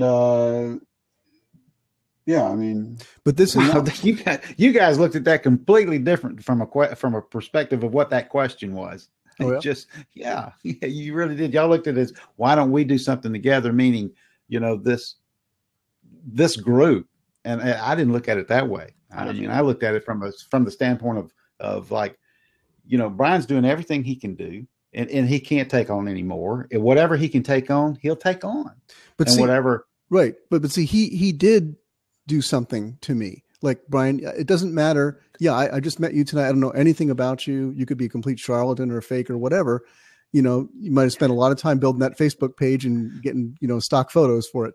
But it doesn't matter, because you've already taught me some things. You've inspired me. Like, just out of this conversation, being this conversation tonight, I'm thinking about what are some ways that I can, like Jonathan, in my own environment here, I'm not going to move off into the jungle. Mm-hmm. That's not real. But what are some ways that I can begin to downsize, begin to get a little bit more off the teat, and just move those steps toward less dependence on the system, at the same time moving toward and doing things like this, keeping dialogues like this going, because they're valued. Maybe over time we would get to know each other better, and we would say, like, okay, now we can work on something. I have a question. Really cool, and I respect like everybody's path. Like, and I am an extremist, but I would like also to share like ideas of how people can do that in their own ways. And yes. I mean, how do you become fucking independent when you're in a city, for example? Yes, that's what that method is. And I don't want to criticize people for being in a position. You look at somewhere like Detroit, for example. I mean, how do you retrofit Detroit? Mm-hmm. That's a good example, because it's a failed city in many ways. And so I think that's really cool, Mark, that you're saying that, like, because it doesn't matter that you go to the extremes I've gone to. You got to look at what you can do and why are you living the way you do. And it doesn't just have to do with energy systems. It has to also do with how we relate as people, which is something we are doing here. That's real. Mm-hmm. How can we respect each other, hear each other, have empathy? How can we not focus on buzzwords and piss each other off for bullshit reasons? So I think that's cool. Mark, if he's had that effect on you, it's not just Brian, but he's contributed to it. But yeah, he's contributed to it. The question for me is then why isn't his job done with what he's supposed to be doing with you? Say again, I lost your question. No, this is good. Say it again, Stan. I said, if he affected you and moved you more towards the direction that you want to be in, why isn't his job done? What more do we want from each other?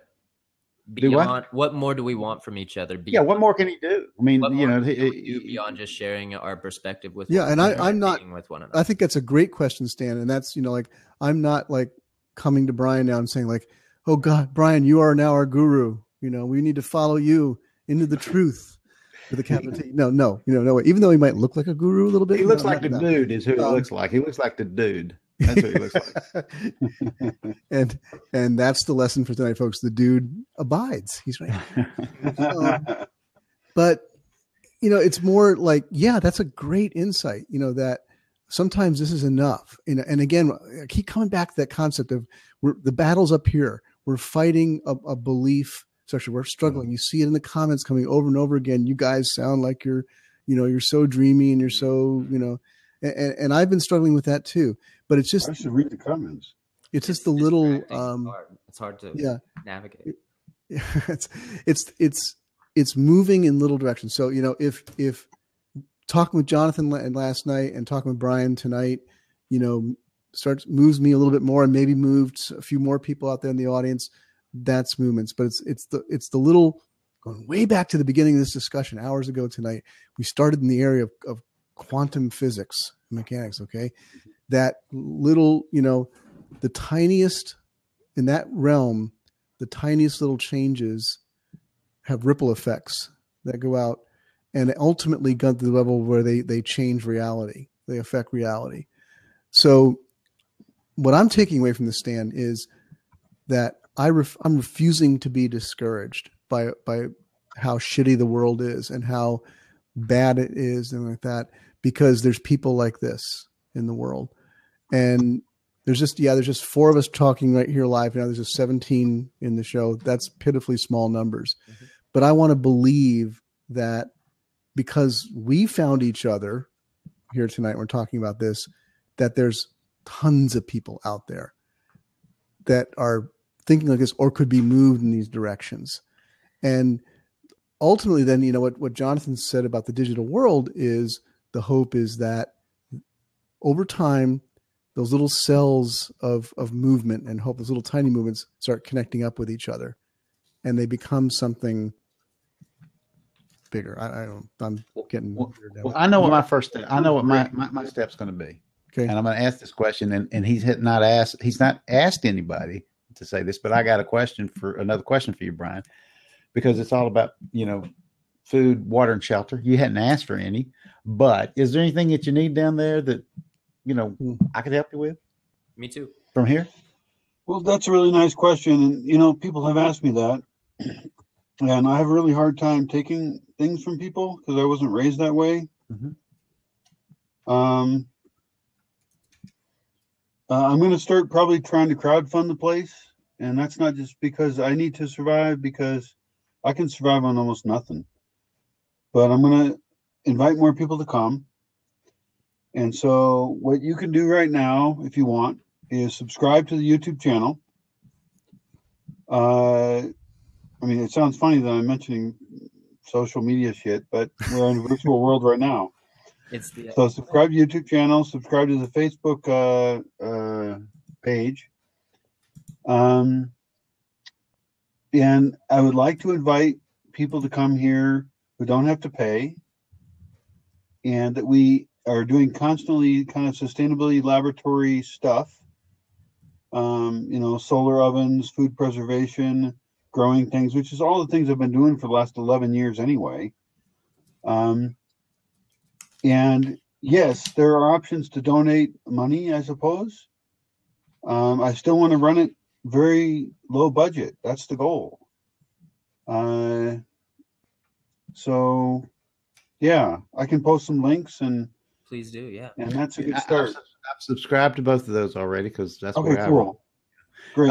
And I have another question for you on, because I'm a question guy, right? So great, go for it. On Monday at I think it's at 4 p.m. I am interviewing. There's a guy here that I know that is it's not exactly what you're doing, but he's doing what he does, right? He decided he was going to ride a bike from Alabama to California. And he has done that with his own money. And his whole thing is to show that his whole thing is about sustainability. And it's about, look, we're destroying everything that we have. We got all these. And I would like to invite you to that blab, which is, I think, at 4:00, because I think that you would be the first person that I thought of. I need to get him and Wayne together. I need to get Wayne down there, because I think you two guys are supposed to talk and exchange ideas, because Wayne is like I don't know. Everybody has their gifts, and you would talk to him about things that I'd go, I don't know what the hell they're talking about. And this guy's cycling?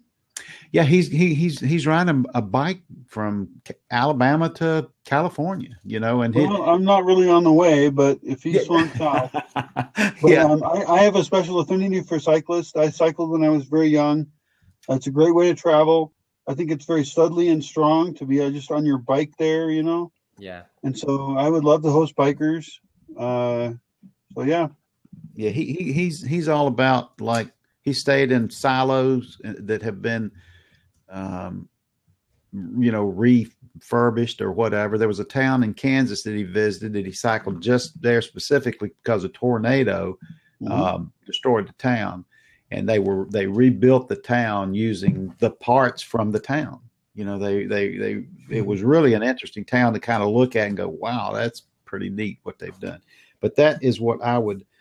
That's my action. You know, I'm a call to action person. I'm like, well, I'm going to do something. I want to do something. You know, I would rather ask for, as the expression goes, rather ask for forgiveness, you know, versus permission. You know, and I saw that smile coming. Feel free to tell anybody about the project. I'm not a fancy guy. I don't have any funding. I'm self-funded. So anything we can do. I have really seriously been a hermit. I've been avoiding all of reality, and I only signed on for Blab about 4 days ago. And I need to reconnect to the world, not only to survive, but also to promote the values I believe in. And actually, I think those values are shared by a lot of people. I mean, I'm hearing from Jonathan, Mark, and you that a lot of people really fucking actually care about the future of humanity. We do. I mean, when you look at the drought, for example, in California, people are starting to think, oh, maybe it matters where our water is coming from, you know? Right. We just don't know what to do next because the problem is so systemic and it lies so deep. That's the issue. We're given the option of voting, and we don't know what to do next. We hit on this every time.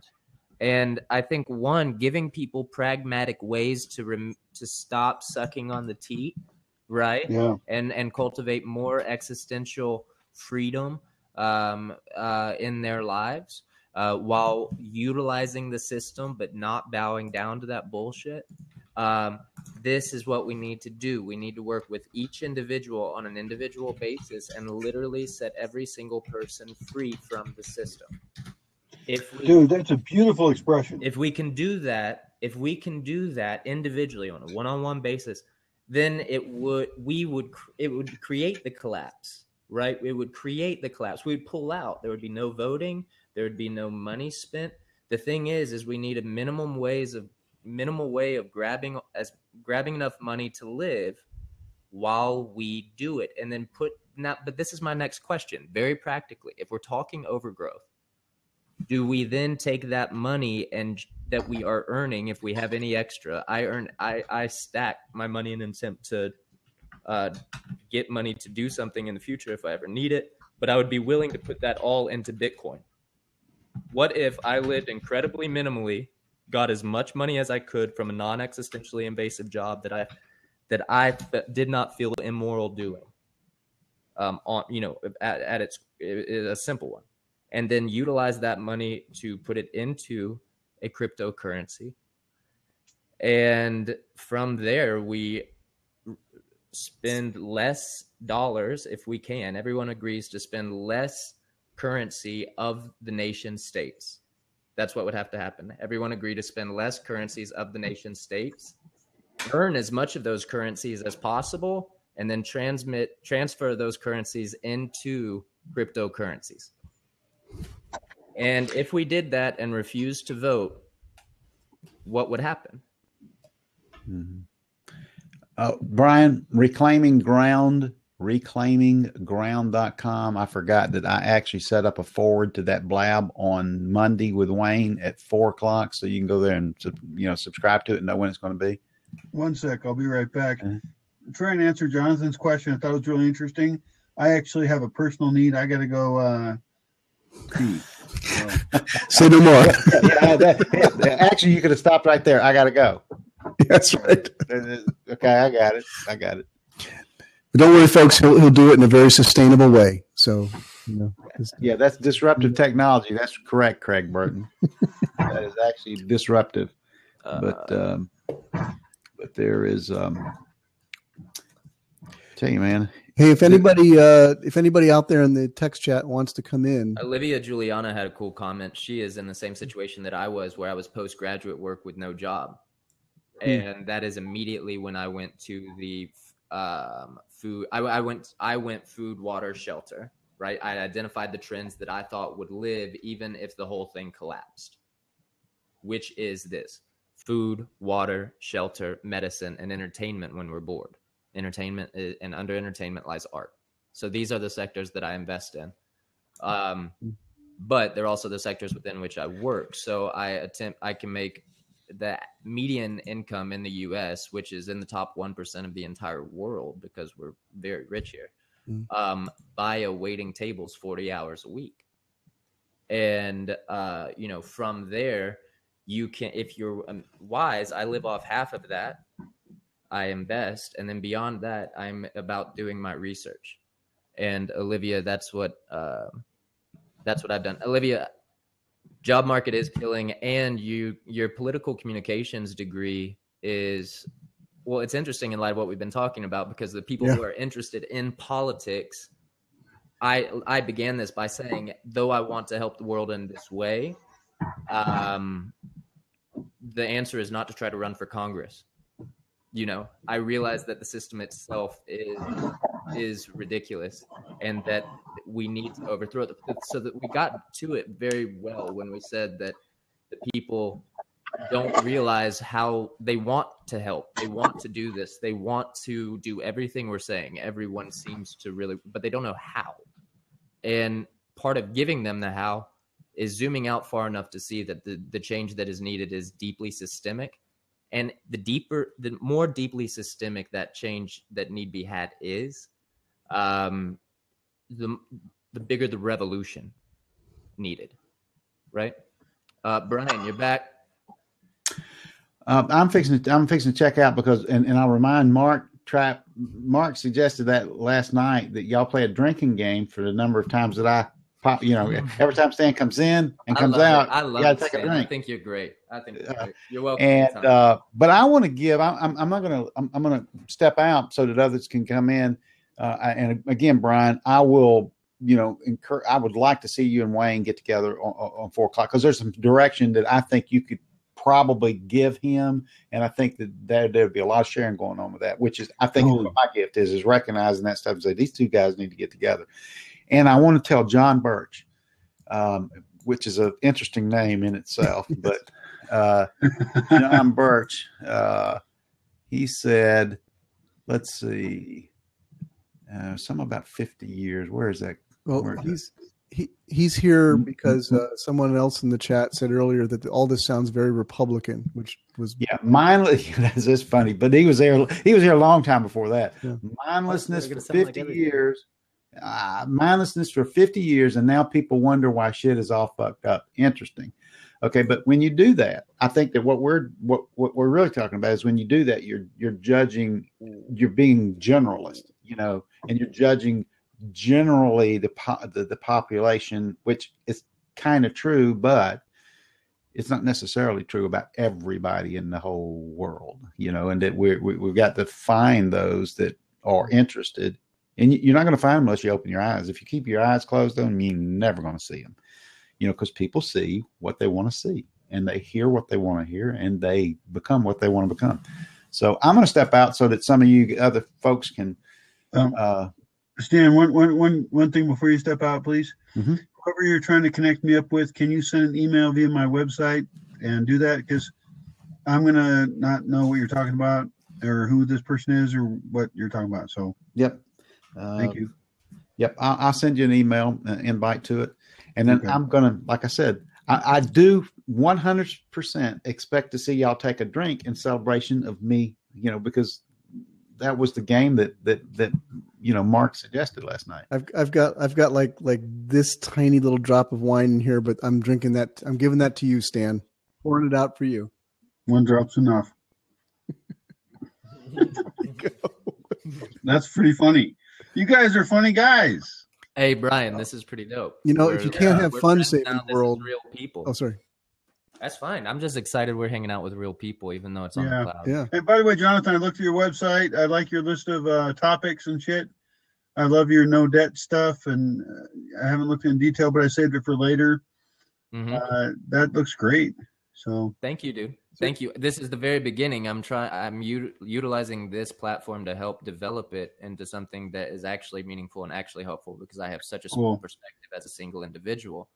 But I think to me it's a means of independent monasticism and agnostic too. I'm irreligious monasticism, and because monasticism is typically associated with religion.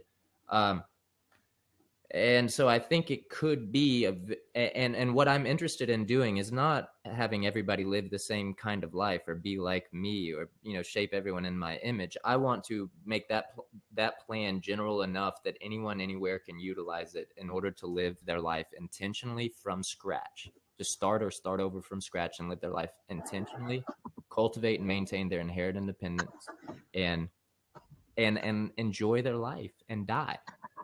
So like I said earlier, though, That's all it's real. Each of those things, this is your project now. I'm going to give you your homework, Jonathan. Each of those things you need to turn into some piece of content, at least a short audio or something, because several of them, I find them intriguing, but there's several of them I have no idea what they are. Sure. Point, so maybe at some point, I'll definitely do that, a piece of audio perhaps for each. And also, I've kind of been waiting on an audience to say, hey, we're interested in this before, you spend the time creating it. But I'll totally do that. And second, maybe we'll work through the entirety of the thing on here at some point in general, because anyone could apply it to their own lives, their own situation. The very first step is sell everything you own. The second step is cancel all your bills. And these are obviously dramatizations. I saw it at the bottom of the screen. But they're obviously that. But what we're talking about here is becoming very lean and very agile, and that is strength in this world. Minimalism is, so yeah, go check it out, and I'll definitely expand on it more, because the things like NEI income, that stands for non-existentially invasive, it definitely needs some tearing apart. But what it does is it allows you to find contentment in process. And this is huge, because failure or success cannot be guaranteed within this world. So one must be able to find a way to live their life and go towards something, however, be fulfilled in the process, given that they might fail, when they realize that failure is totally possible. There's no way that they could guarantee success. So this gives you a way of moving forward without really buying in.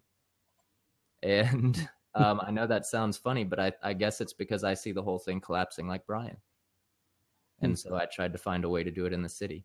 But I would love to help use this platform in the future to help any individual, whether it's the girl who was saying she's fresh out of grad school and jobless or whatever, to find a means to living an independent life according to their standards, right? What does independence look like to you, and how will you do it? But now I've been talking too long. Brian, you wanted to respond to my question, yeah? What was the question? It was a while ago. It was before you went to pee, I think. It was regarding what we do next. And I said we stop spending the money and we stop voting. And we get jobs that are non-existentially invasive to us, live as minimally as possible, and then transfer that into cryptos. Yeah, well, I like what Mark said a long time ago here in the conversation. I'm not a guru, and I don't fucking know, is the short answer. I know the choices I've made and what I'm going to do, but I don't have a magic fix. We're looking at systems that are extremely complex, and so I've even wondered, who the fuck should I shoot? And I'm not necessarily totally dedicated to pacifism. Sure. Most of the world lives in a space where they are directly affected by forces that are fairly oppressive and evil. And so we live in violent worlds, and even those delusional even those delusional people who think that they're living in a peaceful world are usually living in a very well-financed, oppressive first world environment. and they're not peaceful. Mm-hmm. So I don't know. I know what I've chosen to do. I've chosen to plant trees. I've chosen to own land. I don't have debt. I've chosen to invest in some, and the land will live beyond me. I mean, I don't feel like I'm this landowner guy. I'm a temporary custodian of a piece of property that I get to plant things on and hope that I can raise the value of. Mm-hmm. And so I love your list. It's great. So I guess I'm in a position where I make my choices. Mm-hmm. And I can't tell you, Jonathan, or you, Mark, what you should do. But I think you both sound like you're very consciously thinking about what waste do you produce, what resources do you use, what food do you eat is a very important thing to think about. Of course, how do you care for people? Are you honest with people? All this shit, and so I don't know. So I think what we're attempting to do and what you keep refusing to do, which is totally fine, it may be a thing that you're doing, is it's not governance, but in a sense we are. Yes, it is. So okay, if the title of this is, or if the title were establishing a more perfect union in the cloud, fuck government was one of the comments. Would you fuck that? You know what I'm saying? Well, actually, if that's the question, I think one of the options is to set up a voting system where people could vote on what they believe should be the laws and the budget. Yes. This is participatory democracy. Non-representative. They vote directly on the issues, not on a person who votes for them. Exactly. Agreed. Absolute direct democracy. And it on is democratic. laws I'm fine with that. And budget. Okay. And that does not have to wait to get the permission of the state. Yeah, that's what we've been saying. That can be implemented, and then people will notice, the media will also notice so we start the difference by our between own what law. the people are saying they want and what the state is doing. Right. And that is hugely powerful. And it sounds like, and of course, one of the objections would be, oh, well, people are too dumb to do that. It's too complicated, etc. But you could easily set up kind of an outline where they could vote, okay, on the budget, how much of the budget goes to this high level area or this high level area? Or if they give a fuck, they could drill down and say, I think that this specific program should be funded or this specific program should not be funded. Same thing for the laws. Yes. Now, some laws you'll notice have sunset restrictions, like where they go away if people don't re-vote them up. If the Congress doesn't vote them up, right? They could vote on that. Yes. So, as a side issue here, related, you'll notice how all the referendums that exist. You guys are both U.S. people, I believe. Referendums often exist. Okay, do you want to vote for the libraries or against the libraries? Do you want to vote for the schools or against the schools? Well, how come I can't fucking vote for or against Guantanamo Bay? How come I can't vote for or against the evil shit? Yes. The reason is because we still have a representative government, and you must vote for people. You cannot vote directly for issues. However, what I'm trying to say is that technology now exists that allows us to vote directly for issues. That's correct. For people. So why are we still using a government that made sense in a 17th, 18th century technology? Right. Yep. So I totally agree with you. So this now once you agree with that, I understand you're going to do your thing, I'm going to do my thing, but what can we do together? Or is there a plan that we could form and try to get everybody in on to try to make this happen? That's where I'm going. Well, one question I've asked on Quora, Quora is a site that I'm on Quora. Oh, you are? Cool. Yeah. Dude, add me if you want. I will. It's a lovely community. Yeah. So the question is then, which voting systems, and it doesn't have to be one system, are the most dominant? Which can we start voting on this shit now? Because I would love it. Okay, so what about if Human Nation, I develop an app where we can all create a thing and we literally start establishing our own laws and willfully living by them? Go for it. I'll join it. Me too. So we have, all right, so that's what Human Nation will be. It'll be at humannation.net. In the process of buying it right now, just haven't done it. Okay, great. And I've already got a little landing page up for it. So if anybody puts their email in there, we'll get and it isn't so important to me whether we agree on any particular issue. I would love to see such a system. Okay, I agree. I don't claim to have the answers, and we lead with democracy. We lead with democracy, that the majority rule. Now, why do we lead with that? I think it has to just be a prima facie assumption. I think we just willfully all go, oh, democracy. Well, and it's also inherent in power. The more, but then you have finances and things like that. So hey, Stan. We're turning my wife into a blab widow. So I'm gonna came in. But when you decided to vote, I want to make sure that everybody drank to that. I'm gonna have to go get just a little more wine because you just. I'm gonna have to Stan, you're running me dry. Yeah, I'm rejoining just to make you drink. Okay. Yeah. Thank you, Stan. Yeah. That's a. But anyway, she's turned into a blab widow. But it's really I was going to tell you one thing, Jonathan. I would like to think of the human nation. Is it don't focus on that voting concept. That is it. Don't make it complex. I mean, that's the problem is that everybody can't understand. It's like, well, what are we voting on? Well, here's all the issues and the complexities of it. It's like, okay, do you like this? Like, yes or no? Okay. It's when we get off into those, off in the woods or whatever, chase those rabbits is when people have a hard time deciding, Right. Although I will say this, one of the quotes that I hate is the one that says, I can't remember exactly what it says, but it says, Einstein said that if you don't know it well enough to explain it to a 12-year-old or something like that, you don't understand it well enough. Well, that's a really neat quote, but he never said it. So, right. Every time I see that, I'm like, oh, man, it's like research or something. Anyway, I made you drink. And so you did. I will vote, and I've already signed up for all your stuff, Brian. And thank you. Nice to meet you. So, I just posted the link. It's Jonathan Wilson @large/Human Nation. You can go there now. I'm in the process of buying the domain. This will lead to this will be humannation.net later. But you'll get updates regarding it. You can go ahead and do that. So essentially, when we overgrow everything, this is wild. This is so cool. So what we mean to do is multiple fold. People who are made to live within systems that are tyrannous by nature due to their inefficiency.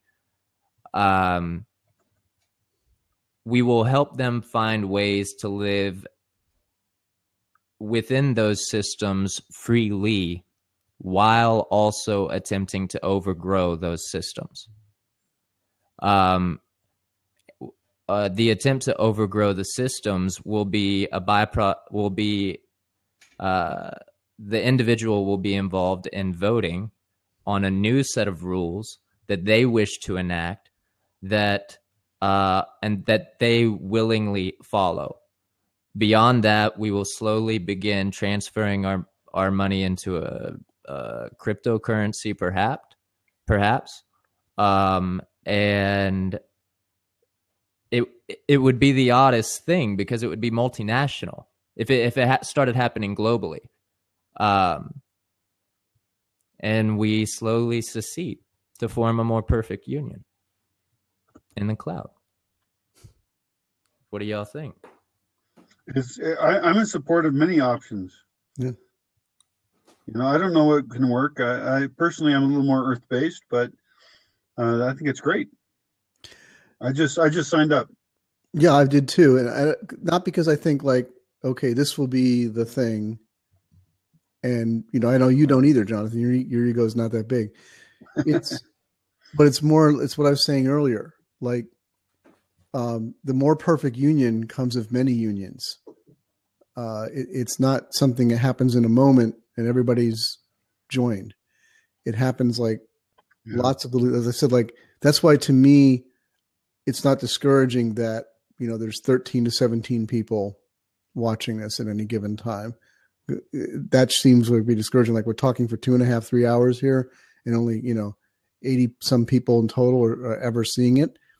But that's not insignificant because this, you got to have faith. This is being multiplied. We don't see it. We can't see it, but hundreds and thousands of times all over the globe, this is happening in different ways. And there will be hundreds or thousands of humannation.nets, their equivalents in different forms, different structures. But at some point, the vision is that all that begins to find each other, and the mesh net gets formed, and then something big happens.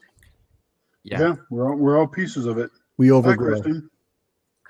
It feels wild to know every portion of one's life. Once you've identified the issue, every portion of one's life can then feel as though it is dedicated toward fighting for justice. And that's an incredibly powerful thing. If you have something in place that if you're actually working towards betterment, not toward perfection, but, getting better. And you actually have a plan in place where you're discussing it, doing your job of issuing your vote. How funny that we're having to build a system. But it all goes back to the representative aspect, that we need a system that is non-representative by nature. My interest in this goes further. Do you think we should, the argument for representation goes that some people can't be experts on everything. Well, I tried to address that in the voting concept, is that ideally we should be able to vote at the level that we believe we have expertise, and then drill down to the degree we think we do. Yeah. Oh, that oh my gosh. That is so everything that is behind me. So we have the housewives, right? Who are not in society. They're just with their children and they're watching Barney, and they have this level where they can actually contribute in a formative way, but you can't be knowledgeable in every subject. And that's where I see is the downfall of our voting system. But that people housewife are asked to make decisions across the platform where they can't. Well, no. Well, first of all, the housewife can make a decision whether or not to participate in the public conversation at all, and the housewife doesn't have to. And in general, in democracy, most people are deciding not to. And oftentimes are discouraged to. Okay, so I can only speak for myself. I feel like some elections, I feel like I am knowledgeable about the campaigns and I'm knowledgeable about the politicians. But sometimes I'm I don't even know, and it would be irresponsible for me to vote. You're right. And then guess what? I don't vote. Right. In the United States elections, because there's nothing I can vote for that I agree with. I disagree with the government of the United States entirely. They don't follow the fucking Constitution. They're an illegal government in general. Now, I'm a kind of an extremist, but if a housewife decides that she doesn't want to vote, well, that's okay. There's nothing wrong with that. She's happy enough with her life that she doesn't have to.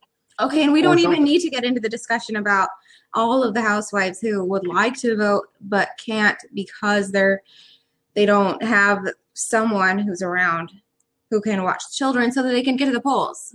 Well, they can do the mail-in ballot or whatever if they're allowed to get the mail, which many years I was not allowed to. Also, in smart countries, when you have a day of voting, it's a fucking holiday.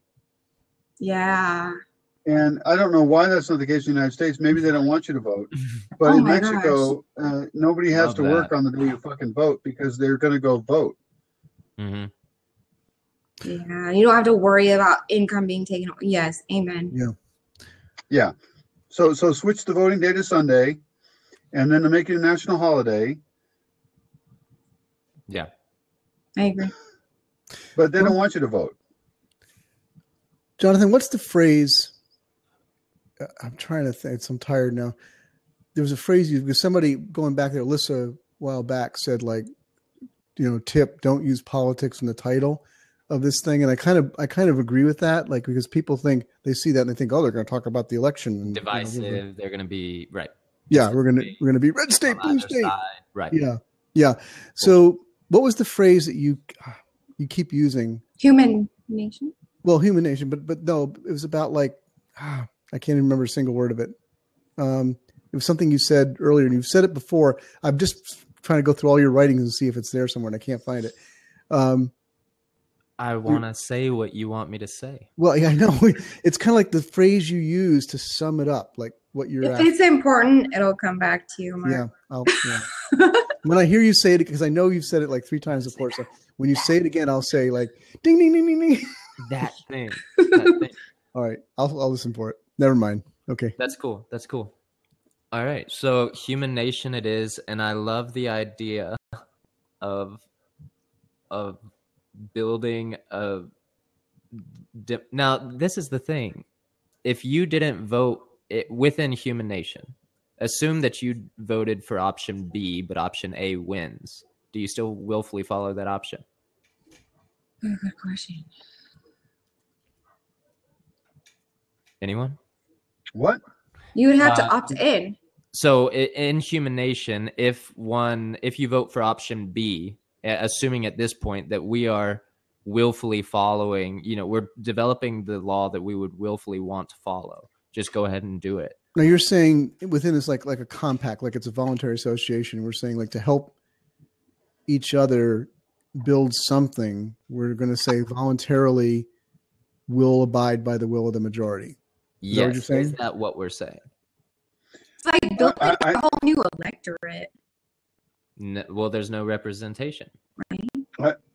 I think if you did set up a voting system, that there is value, even if it doesn't have coercive power. Because when we look at government, the defining attribute of government is coercive power, the ability to go kick someone's ass because they don't do what the government says.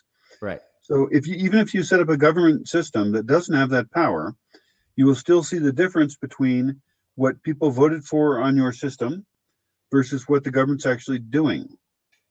That won't necessarily result in a better world or a just thing. It just makes a honest representation of what the people believe, which could be evil, versus what the power structure believes and implements via violence, which is usually evil.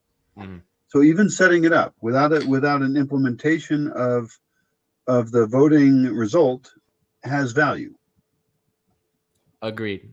But if you wanted to explore the idea of people organizing around that, they will do that. For example, if you had voting around whether a particular business was good or bad based on its business practices, yes, then people might start to buy the things from the good business and not buy from the bad business. Right. And then in regard to what you said about me saying I am an expert on a scale from 1 to 10 regarding this topic that I am submitting this vote on, is that where we just trust each other? Like kind of like what you said a second ago, like I trust you to like. No, I didn't say that. Okay, what am I mistaking? What I was saying is that people are able to vote at a high level. For example, let's say it's budget. Okay. And we're going to say, I would like this amount of the tax money to go to military, this amount to go to social services of this type, this amount to go to national parks, and you're going to go ahead and fill in whatever else you need to for the question. Everybody votes at that high level, and they say, I'd like 20% to go to kicking ass and killing people that are brown in other countries. Sorry, I'm editorializing. You can vote at the high level, or you can drill down and you can say, okay, I happen to be a person who likes to know about social services. And so I would like to make sure that the facilities for people who are mentally disabled or different in some way are funded at this level. And I would like to make sure that the people who are breaking these laws are imprisoned. And so, in other words, you get to go down, drill down to the degree you want to. That doesn't mean you have expertise. That means you're interested. And so, for example, the military has built systems that, don't make any sense, that are bad missile systems simply because some military contractor has connections. Right. And so you get tanks being built that are totally stupid, or missiles being built that are totally stupid. And so the people who care will drill down. That doesn't mean they're smarter. What will happen if you have a system like that is it will cause a lot of public participation because people actually have a goddamn vote. Right now, do you even have a vote? No. I mean, do you really give a fuck if it's No, you know, that's why we're willing to vote Trump? Trump in. or whatever bullshit? No. These are clowns. Mhm. They're puppets. Mhm. All of them. Mhm. It's a joke, a soap opera. Mhm. And so if you actually gave people direct democracy, Mhm. something would happen. Now, I'm not saying it would be good. And when I have proposed this idea to people, it scares the shit out of everybody, left, right, and otherwise, because people are stupid, dumb fucks. And so we think, oh my God, if people actually had control, what would happen? Well, when they say that, then you have to say, well, do you really believe in democracy? And the answer is, we're scared shitless of ourselves. We're happy to absolve ourselves of responsibility by going every 4 years and pulling one of two levers, and then we don't have to think about it before except sit in front of the TV and bitch about it. Yeah. At night. That's, and what you're proposing is frightening because it makes us take direct responsibility and it makes us think about every Right. one of those If choices. something doesn't happen, it is in part because you did not vote, not because some system in place. And I where- guarantee you, more people would vote. Am I Yeah. stupid because I think it's more scary to think about the alternative? Which That's alternative? idealistic. Which alternative? Like what he's talking about. You're more scared of that? Yeah. Like Why? like just sitting there and watching and doing nothing, like absolving yourself of something like that. Right. That induces fear in some as well. Yeah. Yeah. I get that. I think I that might honestly make me don't a know little what happened if idealistic, people but if there was an actual democracy in the United States, I don't know what would happen. But what's wild is that again the technology is global, so it would have to be no borders. The technology And this that is allows it what I is really global. like about what you're saying, Jonathan, is for the first fucking time in history, we could actually do that. Boom. Because it's in done. It's already We've done.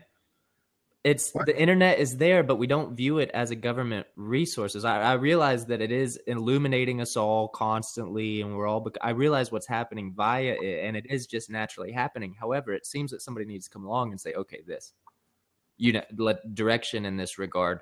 Let's utilize this technologically, politically, and form a more perfect union.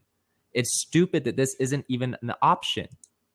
And it's not going to be an option. Obviously, this is not going to be an option. But what you want is not going to be an option. People want to. They want every man, woman, and child to have food, water, and shelter. But this is where your overgrowth or outgrow Overgrowth. Overgrowth, where concept is so brilliant, I think, as a way of envisioning this, because we can't do anymore the other alternative, which is overturn, because they have bigger Overthrow. tanks. Yeah. Now Brian pointed out some of their tanks don't work, but still they have a lot of them and they're big. But that We can can't ignore them though. Yeah, and We that's can ignore them. right. So when we say overgrow, the only problem with that word is that people think like, growth. That's, what's wrong. We're talking about like going the end run. It's doing the end run. It's growing something that eventually before they realize there's the overgrow. We now have our iconic symbol for the overgrow. So good. But it's sneaky. It's a sneaky end run, like where we grow something in the cloud, which is the phrase that we've been using, that suddenly one day just kind of appears. It's like the spaceships in what was that horrible movie? The gigantic, 15-mile wide space stations that just Independence Day, right? Yeah, it's kind of like they just appear in the sky one day and that's it. It's done. But that's why I love that. I love that concept, and this is like the steps toward that.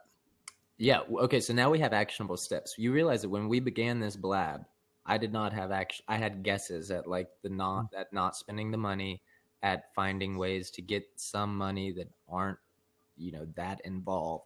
I had some ideas, but now, Brian, this is why Blab is beautiful, because two minds can come up with things that each of the individual minds could, when they interact, each of the individual minds could not have come up with by themselves. It's not fucking blab. It's just communication. It's Boom. conversation. Yeah, but it's Boom. It's But it is still- also blab insofar as this allows for actual verbal conversation, whereas other platforms have only allowed for text or non-live. The thing is we can make much more progress here right now, much quicker, because I can hear you and you can come in and say, oh no, fuck you, that's not what I meant right here. And then we don't have to do a whole email because of it. Okay, Yeah. This is much more efficient. We are able to make progress much faster. Well, if you want to talk about platforms, I'm just talking about the people that we're communicating with. I think Yeah, that but is very important. Kristen, all we're saying is that this facilitates that. Yeah. Okay. And something will come along later that does it better. That's fine. It doesn't have to be this. We don't have to be married to this. Eventually, we'll But load right- ourselves into this world, and I'll be able to shake your hand, Brian.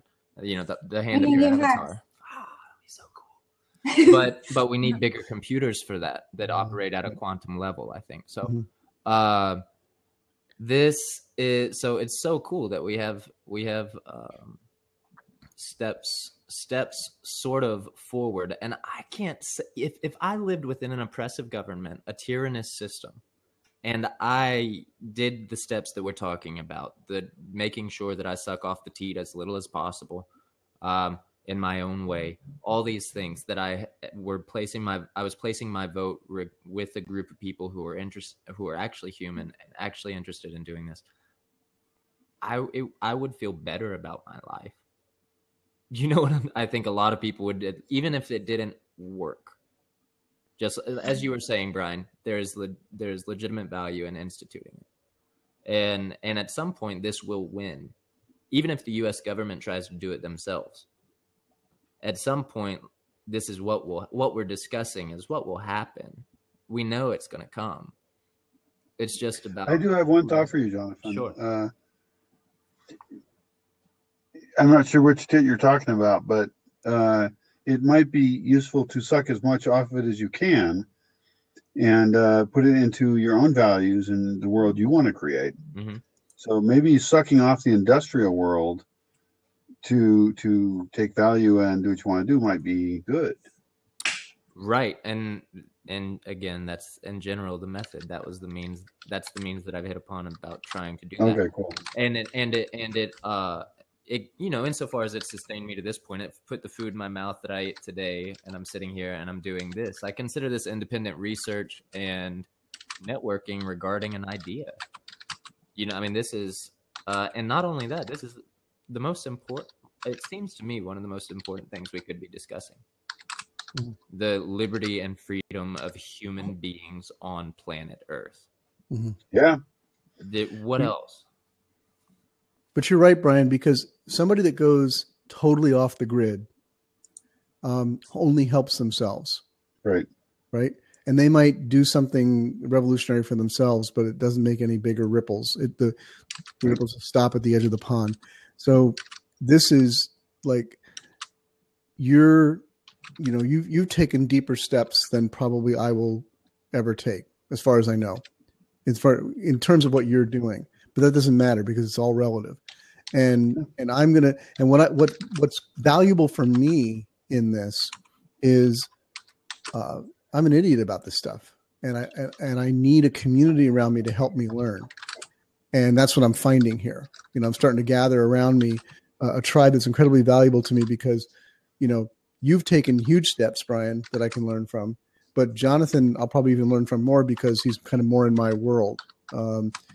Of still in the urban environment with that, but I can learn from the steps that he's taken, and then that gives me models that I can then translate into this world here and say like, okay, what does that look like for me? Next step, next step. I think that's really cool, Mark, because the truth is, I mean, even though I like what I'm doing and I'm all into myself, blah blah blah, there's more people in your boat than mine, and so the things you do. And the steps you take are actually more relevant to share with people because that's something they can use. Well, wow, that just blows me away, Brian, because, you know, my tendency would be to look at, you know, that's not, you just said what I was trying to say in a lot fewer words, because I was saying, you know, to me, I can just be racked with guilt that I'm still living so much off the system and my steps are not. But wow, that just gives me so much hope and vision that if I make steps in this world, it has, I can, that's transferable concepts that I can transfer to a lot of people around me, because like you said, there's a lot more people in the world that I'm living in than what you're living in. I'll play the freak job, okay? And you play the useful one. I've got 6 kids. I'm pretty much a freak too. I love this little community that's developing. Yeah. Very cool. I love having it's cool. all you guys. Keep going. It's cool to see like people in the, like Alyssa, in the, and I hope I'm saying that name right. Alyssa or Lisa in the chat, saying like, I'll be back. Yeah, she's all planning on it. You go, girl. So I'll go ahead and start it again for 11 or put it in place so people can subscribe for 11 o'clock tomorrow. And by that time, Human Nation will be up at humannation.net. So everyone can subscribe there. We'll get some more people. I'm going to, 2 hours and 45 minutes, 3 hours is a pretty good little first run. I don't expect you to beat my 5.5 hours the first night, Jonathan. Right. Work up to that. We started a little later, but I've got the next 2 or 3 days off, so I imagine that I'll be rather addicted here. Oh yeah, we're totally in like a vacation weekend. We can blab like crazy. Brian knows nothing about that. Brian's like, every day is Labor Day. Fuck you. All right. So in order to end it, I want to read something. If that's cool. Okay. We got 11 people on, and I'm going to read this from. This is Wittgenstein always carried around a copy of the Gospels by Tolstoy. Tolstoy's rendition of the Gospel. He was always able to be seen with it. And if I had a personal canon, it would be this. This is Seeds by Thomas Merton. I don't know if you ever heard of Thomas Merton, but he's a contemplative monastic from Kentucky, and I've been reading him for a very, very long time. And he's changed my life in many, many ways. So I will leave this with you as we go in order to contemplate on it and meditate on it. It's relevant. The man who lives in division is not a person, but only an individual. I have what you have not. I am what you are not. I have taken what you have failed to take, and I have seized what you could never get. Therefore you suffer, and I am happy. You are despised, and I am praised. You die, and I live. You are nothing, and I am something, and I am all the more something because you are nothing. And thus I spend my life admiring the distance between you and me. At times this even helps me to forget the other men who have what I have not, and who have taken what I was too slow to take, and who have seized what was beyond my reach, who are praised as I cannot be praised, and who live on my death. The man who lives in division is living in death. He cannot find himself because he is lost. He has ceased to be a reality. The person he believes himself to be is a bad dream. And when he dies, he will discover that he long ago ceased to exist because God, who is infinite in reality and whose sight is the being of everything that is, will say to him, I know you not. And I think this is beautiful. And it speaks to capitalism, what we were referring to as that, even though it's a broad category that Brian can't define.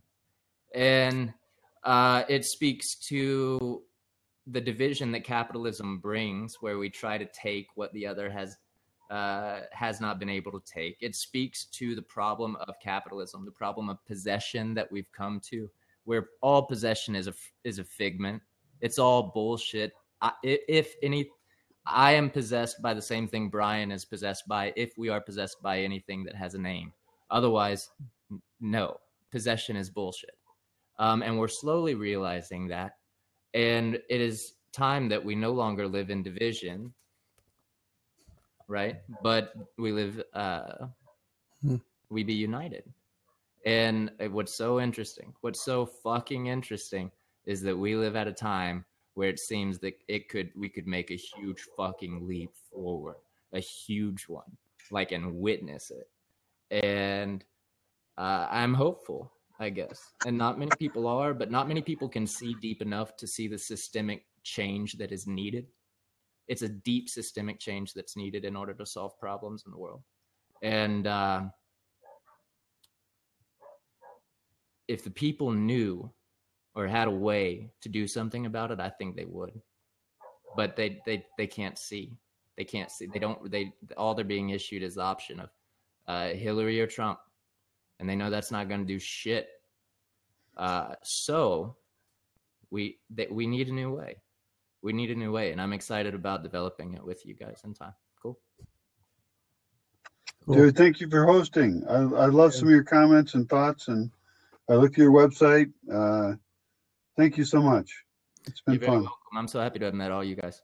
Yeah, Brian, Mark, you seem awesome. I love your humor, and it would be great to connect with you other places. Kristen, I only chat with you a little bit, but I'm open. cool. Brian, just so glad you came tonight. So glad you showed up. And you've added a whole new dimension. That's true. To what we started last night. So thank you, and just much love to you all. Much love. Yeah. How do I end this? Do I just log myself out? You just kill us all, motherfucker. Yeah. Close the tab or close the window here. All right. Yeah. Goodbye. I think That's we did funny. it. And now it's the talk about Jonathan after that. That was the best blab I've had yet. That was the most high content, smart people I've talked to. I tell everyone it's not even worth coming on here if Mark's not on, but no, it's just like I just feel so lucky, that just hang out and these things happen, these serendipitous things, these connections happen. And, it started with Jonathan coming in last night, and then we extended it tonight. We get more people, and every time we do this, we'll find new people. Did we even tell Brian? I don't know if you knew, Brian, but like last night, like Mark's, like his thing was like no religion, no politics. Yeah, that was hashtag no religion, hashtag no politics. And what did we end up talking about? Really? Well, Jonathan, I can agree with most of that. It's interesting. I'm going to start broadcasting where I live more. Mm-hmm. And one of my rules is that we don't want to focus on religion or politics or sex, which is really annoying because sex is what sells. Everybody loves sex. So, we just made our first video today with the new person here. You guys should I post a link to it? Oh, love it. Sure. It's not at all what I give a fuck about. All right. I'll go look for it. It seriously is not what I care about, but it's funny, I hope. And the chick is cute, which is always good. And I'm me, which is I'm intermittently cute depending on your weird point of view. So I think you're cute. Oh, thank you. But she's really funny, and she's an actual person who's here now, who won't see this hopefully. But she's a very unusual person. Here, I'll send it to you. Wait, so she's here, but you're hoping that she won't totally see it. Not a topic about what I give a fuck about. It's about vaping. You know, vaping. Oh yeah, unfortunately. Yeah, it's about like a fake electronic cigarette. Mm-hmm. I just sent it. Okay. Sweet. I saw it already, or I had it open already because it's the first thing on your Facebook page. Oh. Mark's good. Yeah, but we got it. I'm gonna call it in here for myself. Yeah. But this is awesome, guys. Thank you so much. Look forward to seeing you again. Peace out.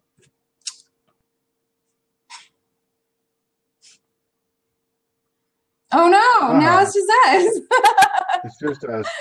Should we hang out or not? Yeah, sure. We have to do it like one by one. This is the funny part because, like, in Google Hangouts, like we would call this part the after party, because whoever is hosting it can hit the stop recording button. Wait, do you have a drink? I do. All right, let me pour mine. I think I still have a little bit. Yes, I do. Cool. Hear that? That was actually a great chat, though. I was so impressed. Wait, are we not being recorded anymore? No, I think we are on the record. Still says on the record. I think anyway, they'll be proud of us. What? I think they'll be proud of us. They'll be. Yeah, stamina. But anyway, so yeah, today we just recorded this. We're trying to record more shit here because I live in this really weird ass place. I have weird ass goals. I mean, my life is a fucking freak show of strangeness. I don't know. I should ask you who you are and stuff to be polite, but yeah. So we just posted that video. I just posted a link. Who are you? I'm a mom. I have 6 children. So that's me, number 1. And after that, I would say Earl W. Isbell's daughter. You know, I was a mom early on, so I have my identification pretty much wrapped up in my family. So mainly reproducing and raising children. Yeah. I was dancer. Danced since I was 3, and choreographer. I guess I have Cool. that also. Yeah. And where geographically do you live? Arizona. Oh, wow. That's hot. Yeah, it's I been mean, hot. the climate's hot, yeah. Yeah. That's Well, my hot. brother lives in Tucson. I watch too much Birthday Boys, sorry. Have you seen the Birthday Boys on Netflix? We don't have regular TV. I don't know what that means. I'm always like 7 years behind other people in television years. But do you watch TV? I can download things. Yeah, that's what you mean. Okay, all right. Okay. I don't. Yeah, we don't have any cable stations or anything. We just don't subscribe. It's not like a priority in this household, so we don't have it. But we do have Netflix, and that's a thing that you can download things. It's like a subscription service thing.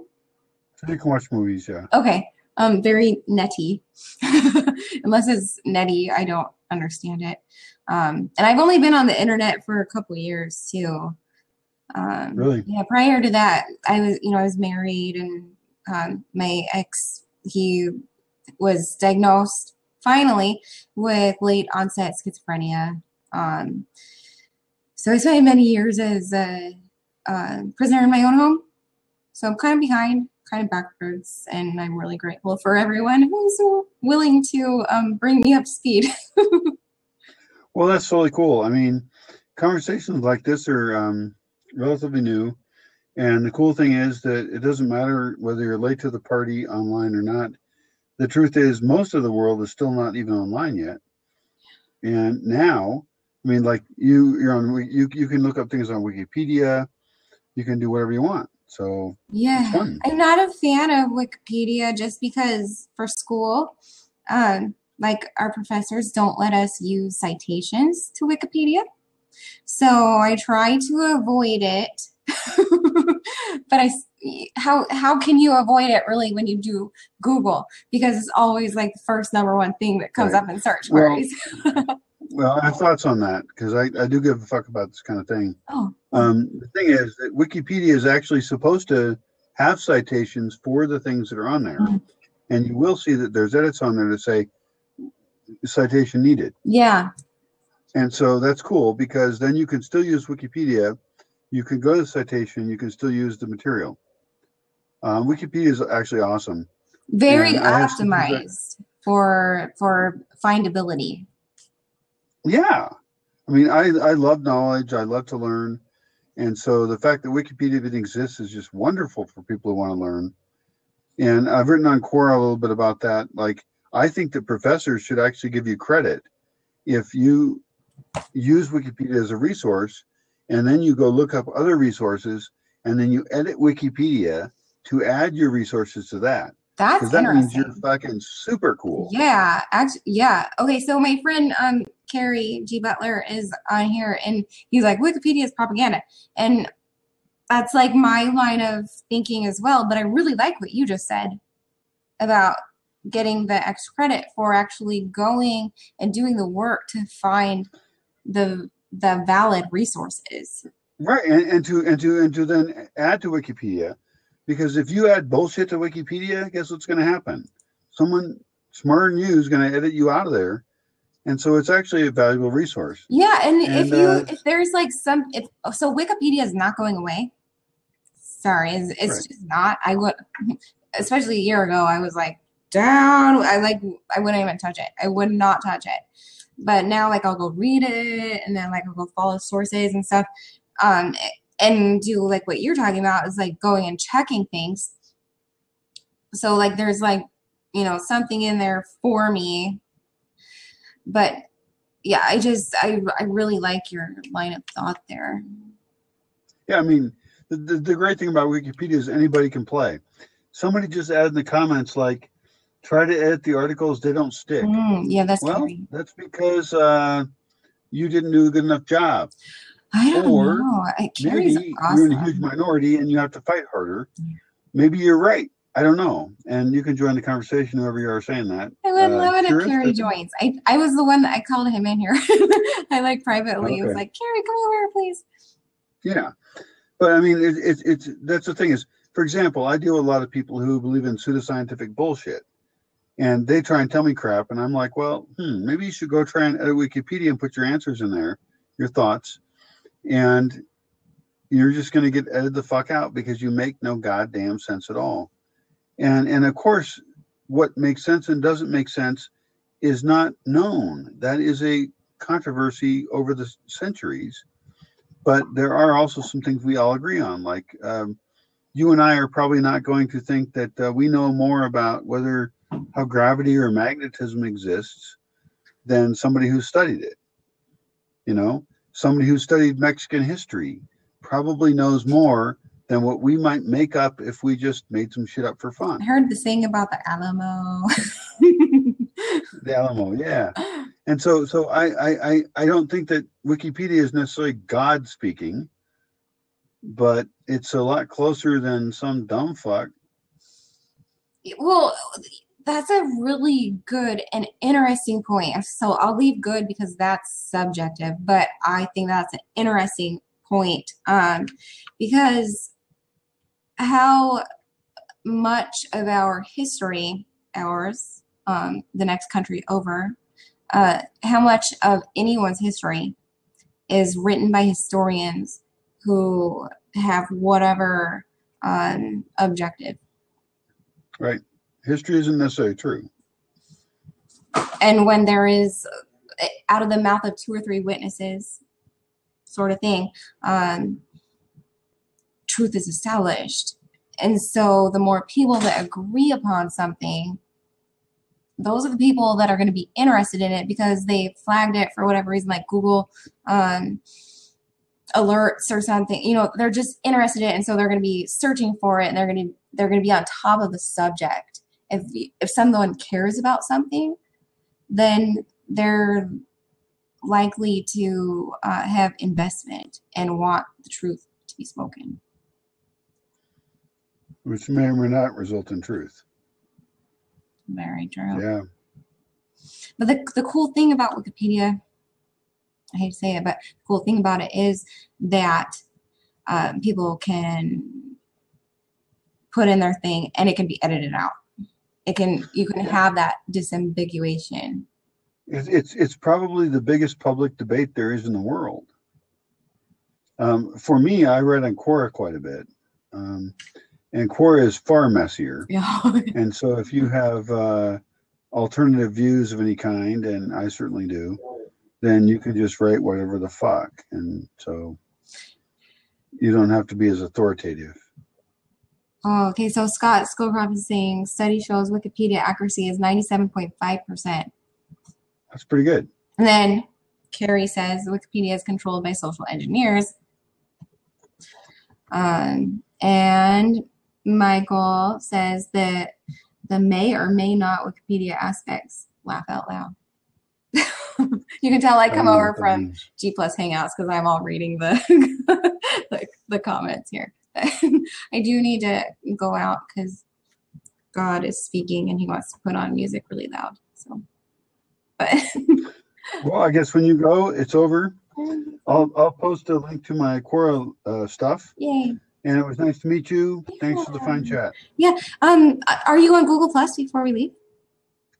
I guess I am. My name is Brian Fay, so you can find me wherever the fuck. I mean, I'm everywhere. So I'm Kristen Dreisel G6. Like, if nice you like looking, I don't know if you do it by like URL. But yeah, I really love to hook you up or hook up with you, whatever the expression is. I'm still so new. All right. Nos vemos.